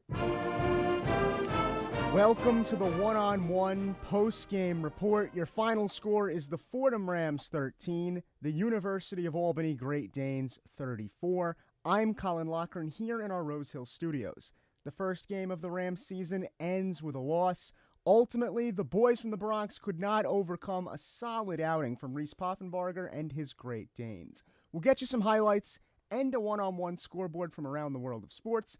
But before we get to that, we'd like to welcome in our colleagues who had the call tonight, Lou Orlando and Brian Rabacs. Guys, congratulations on a very successful first broadcast. Lou, I'll start with you here. What do you think went wrong tonight for Fordham? Thank you, Colin. First of all, I think it starts with the offensive line. C.J. Montes, we knew coming in that this was going to be a tough transition for him into this style of offense. It was something he was working on really all season. I think, frankly, something that he's probably still adjusting to. I mean, let's face it, they've had Tim DeMorat for the last 5 years. It's really tough to transition to a new quarterback, but to have Montes come out in his debut and get sacked 8 times, that's kind of where I look at. I don't blame the defense that much. I really think that you saw a lot of promising things from the defense. I think you're looking at the offensive line and, in turn, C.J. Montes and his ability to sense pressure. I think, Lou, it was always going to be an adjustment period for this Fordham team. Obviously, when you have DeMorat last year, you know that you're secure at the quarterback position. Now there's a little bit of question mark, but you do bring in ultra-talented quarterback in CJ Montez. Now, we didn't see that tonight, and there was a lot of a turnover on downs. They turned the ball over. They weren't able to get protection up front, and this offensive line returns a lot of starters, but a couple of guys are moving positions as well. So there's a lot of things that Fordham is going to need to figure out offensively going forward, and they're going to need to get it right, but quickly because they play Wagner next week. Mm-hmm. Hey, Brian, sort of jumping off that one. Besides, I want to get your understanding on what CJ Montez's first start in a Fordham uniform looks like. He had a lot of changes between the first half and the second half. He was able to get the ball around more and actually use his feet a little bit. But I want to get your reactions to the first half versus second half and his overall implementation into the Fordham offense. First half, there was a lot of struggles. They weren't able to drop a big play. They did have a 38-yard strike to Jaden Allen, but that was it for the most part. Now, in the second half, they started out really well. They were finding MJ Wright on the first drive, and he led a 76-yard touchdown drive. The issue is it just wasn't able to keep up for the rest of the half. They weren't able to get in the end zone for the rest of the game, just that lone touchdown drive the entire game. And there were some flashes of how talented CJ Montez is and what he can do, but it's going to have to be consistent going forward, and we didn't see that tonight. Just one more question for you here, Lou. Can a loss like this in week 0 potentially motivate this team going forward to play at a more effective level? I absolutely think so. And I don't want to even indicate that they didn't come into this one motivated, but I think there was a little bit of, we don't know what's going to happen, right? This is their first game, a lot of new moving parts that I think there was some uncertainty with how this game was going to go. I think now they've seen, right, they just got punched in the mouth in week 0. I think this is the type of team that is going to fight back. I think they're going to believe in themselves. I don't think that their confidence is going to be shaken just yet, but I also think they know that they have a lot of things to work on, a lot of room to improve. I think you're going to see them put the work in and at least try and do that. No, and at this level, you can't let your confidence be shaken off of one game. It didn't go the way that Fordham wanted it to go for them tonight, but the season, it doesn't stop for anybody. You have to turn it around next week. You're going to have Wagner coming up in your home opener. Tonight you had a tough matchup on the road. It was a sellout here, 8,500 people, a blackout in the student section. So there was a good energy to Albany tonight, but for Fordham, they just weren't able to match it on the road. So we'll see what happens when they come home next week, but they are going to have to clean a lot of things up down the stretch. Lou, Brian, we know you're both busy guys, so we'll let you go here. Once again, congratulations on a great first call of the year. A new era of Fordham Rams football begins with a 34-13 loss. We'll have specifics in a moment, but first, here's my partner in crime, Michael Matuch, with the one-on-one scoreboard. The one-on-one scoreboard. The third quarter is underway in the bout between 6th-ranked USC and San Jose State. USC continues to hammer down as they lead 35 to San Jose's 14. There weren't many changes as in the game in Jacksonville as it dwindled to a close. The Dolphins lost to the Jaguars with a final score of 31-18. The Ravens were also unable to complete a comeback in Tampa as they fall 20-26. The Buccaneers prevail as they now have a 2-1 preseason record. We're in the third quarter in the Dallas Cowboys game, and the Cowboys continue to keep at it. The Raiders trail 2 scores, 16-31. The Los Angeles Rams and Denver Broncos game has been lopsided for the Broncos. At the end of the second quarter, Denver has 27 and the Rams have nothing. The Mets were unable to mount a comeback in their game against the LA Angels as they fall 5-3. Their losing streak extends to 4 games. For your one-on-one scoreboard, I am Michael Matuch. Folks, Fordham did not finish their first half well at all. Albany's Elijah Hills recovered a Rams fumble late in the second quarter while the score was still just 14-6. The play seemed to change the momentum of the half and serve as a prelude of what was to come. Montez claps to the snap, 3-step drop, time in the pocket. Now he's pressured and taken down from behind. Looks like the ball is loose. And this is going to be a turnover. Albany recovers. The Great Danes took advantage of the fumble recovery. Quarterback Reese Poffenberger fired a touchdown to Roy Alexander to give the upstate squad what would be a commanding 21-6 edge after the PAT. Trips left, Aiden in the backfield, snap back. Poffenbarger throws the quick screen, far side. Alexander caught at the 20, steps up past the 15, moving towards the middle. He's inside the 10. The scrum's still going. He dives for the end zone. Touchdown, Albany. Roy Alexander refuses to go down, his second touchdown of the game. And one play later, Albany gets the score right back. The Rams got the ball to start the second half and fought back. They capped off a 76-yard drive with a big touchdown. C.J. Montes tossed his first touchdown as a Ram and found Cole Thornton for a 24-yard score that turned this into a 21-13 contest.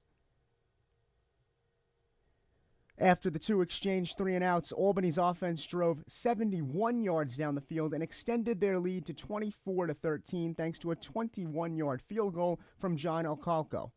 It's a 21-yard field goal attempt for John Opalco, his first field goal attempt of the season. The snap, the hold, kicks up, and through the uprights, Albany extends their lead to 11, 24-13 with 2 minutes and 20 seconds. The fourth quarter allowed the Great Danes to put the nail in Fordham's coffin. Early in that final quarter, Poffenberger slung a touchdown out of the shotgun to Brevin Easton. The play marked Poffenberger's fourth TD of the night. After the PAT, Albany had a 31-13 lead. Ball at the Fordham 30, snap back. Poffenberger rolls out right, throws on the run. Brevin Easton over the shoulder catch. Got the feed in, touchdown Albany. A 30-yard touchdown catch for Brevin Easton. Albany went on to add another field goal, and that would be all they would need to grab their first win of the year by a final score of 34-13. Mike, nothing seemed to go right for Fordham after that touchdown to start the second half. Nothing. They didn't get the ball rolling at all. I mean, it makes me miss Tim DeMorat and all of his touchdowns we would have. But now, seeing there were some changes made in the second half that I liked, but for the most part, it didn't go the way we wanted it to. Reese Poffenbarger with a great game for the Great Danes, 23 of 40 passing, 253 yards, 4 touchdowns. Montes, not so much, 18 of 31 passing, only 1 touchdown. They didn't adjust in the way that we had hoped they would for Montes and his skill set. Maybe a little bit there at the end when he would scramble, but that was more out of desperation than anything else in my estimation. I mean, just as it came down to it, they didn't make the changes that they needed to. I mean, seeing him scramble around was a positive, I guess, but it was just too little too late. I mean, there weren't enough focusing plays on his specialties. Going forward, defensively, this Fordham team is still a question mark in my mind. You don't necessarily love that they gave up 34 points in a Week 0 contest, but there's a part of me that feels like it's not as bad as it was last year. It feels like Alan Gant might have this team moving in the right direction on the defensive side of the ball, and that's going to be key. Because quite frankly, if you can't figure out how to utilize Montes properly, how to utilize guys like M.G. Wright, Mekhi Felton, people of that sort, then you're going to need the defense to stand tall, especially when it comes to Patriot League competitions. I don't want us to have a reenactment of last season's hundreds of yards let up per year, leading the Patriot League in yards let up. But I hope that we see changes in the defense here as the season continues on. I mean, if we need our guys from last year to step up along with our freshmen to really make a stand and show who they are in this team.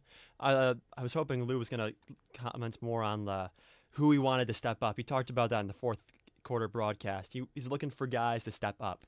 And so as we go into our next few games, I hope to see that.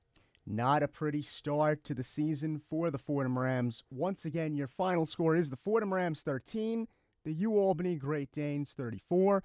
We want to remind you that Fordham will be back in action on Saturday, September 2nd, as they return home for a date with the Wagner Seahawks. Game starts at 6 p.m. Be sure to tune in to 90.7 FM WFUV, the flagship station of Fordham Football.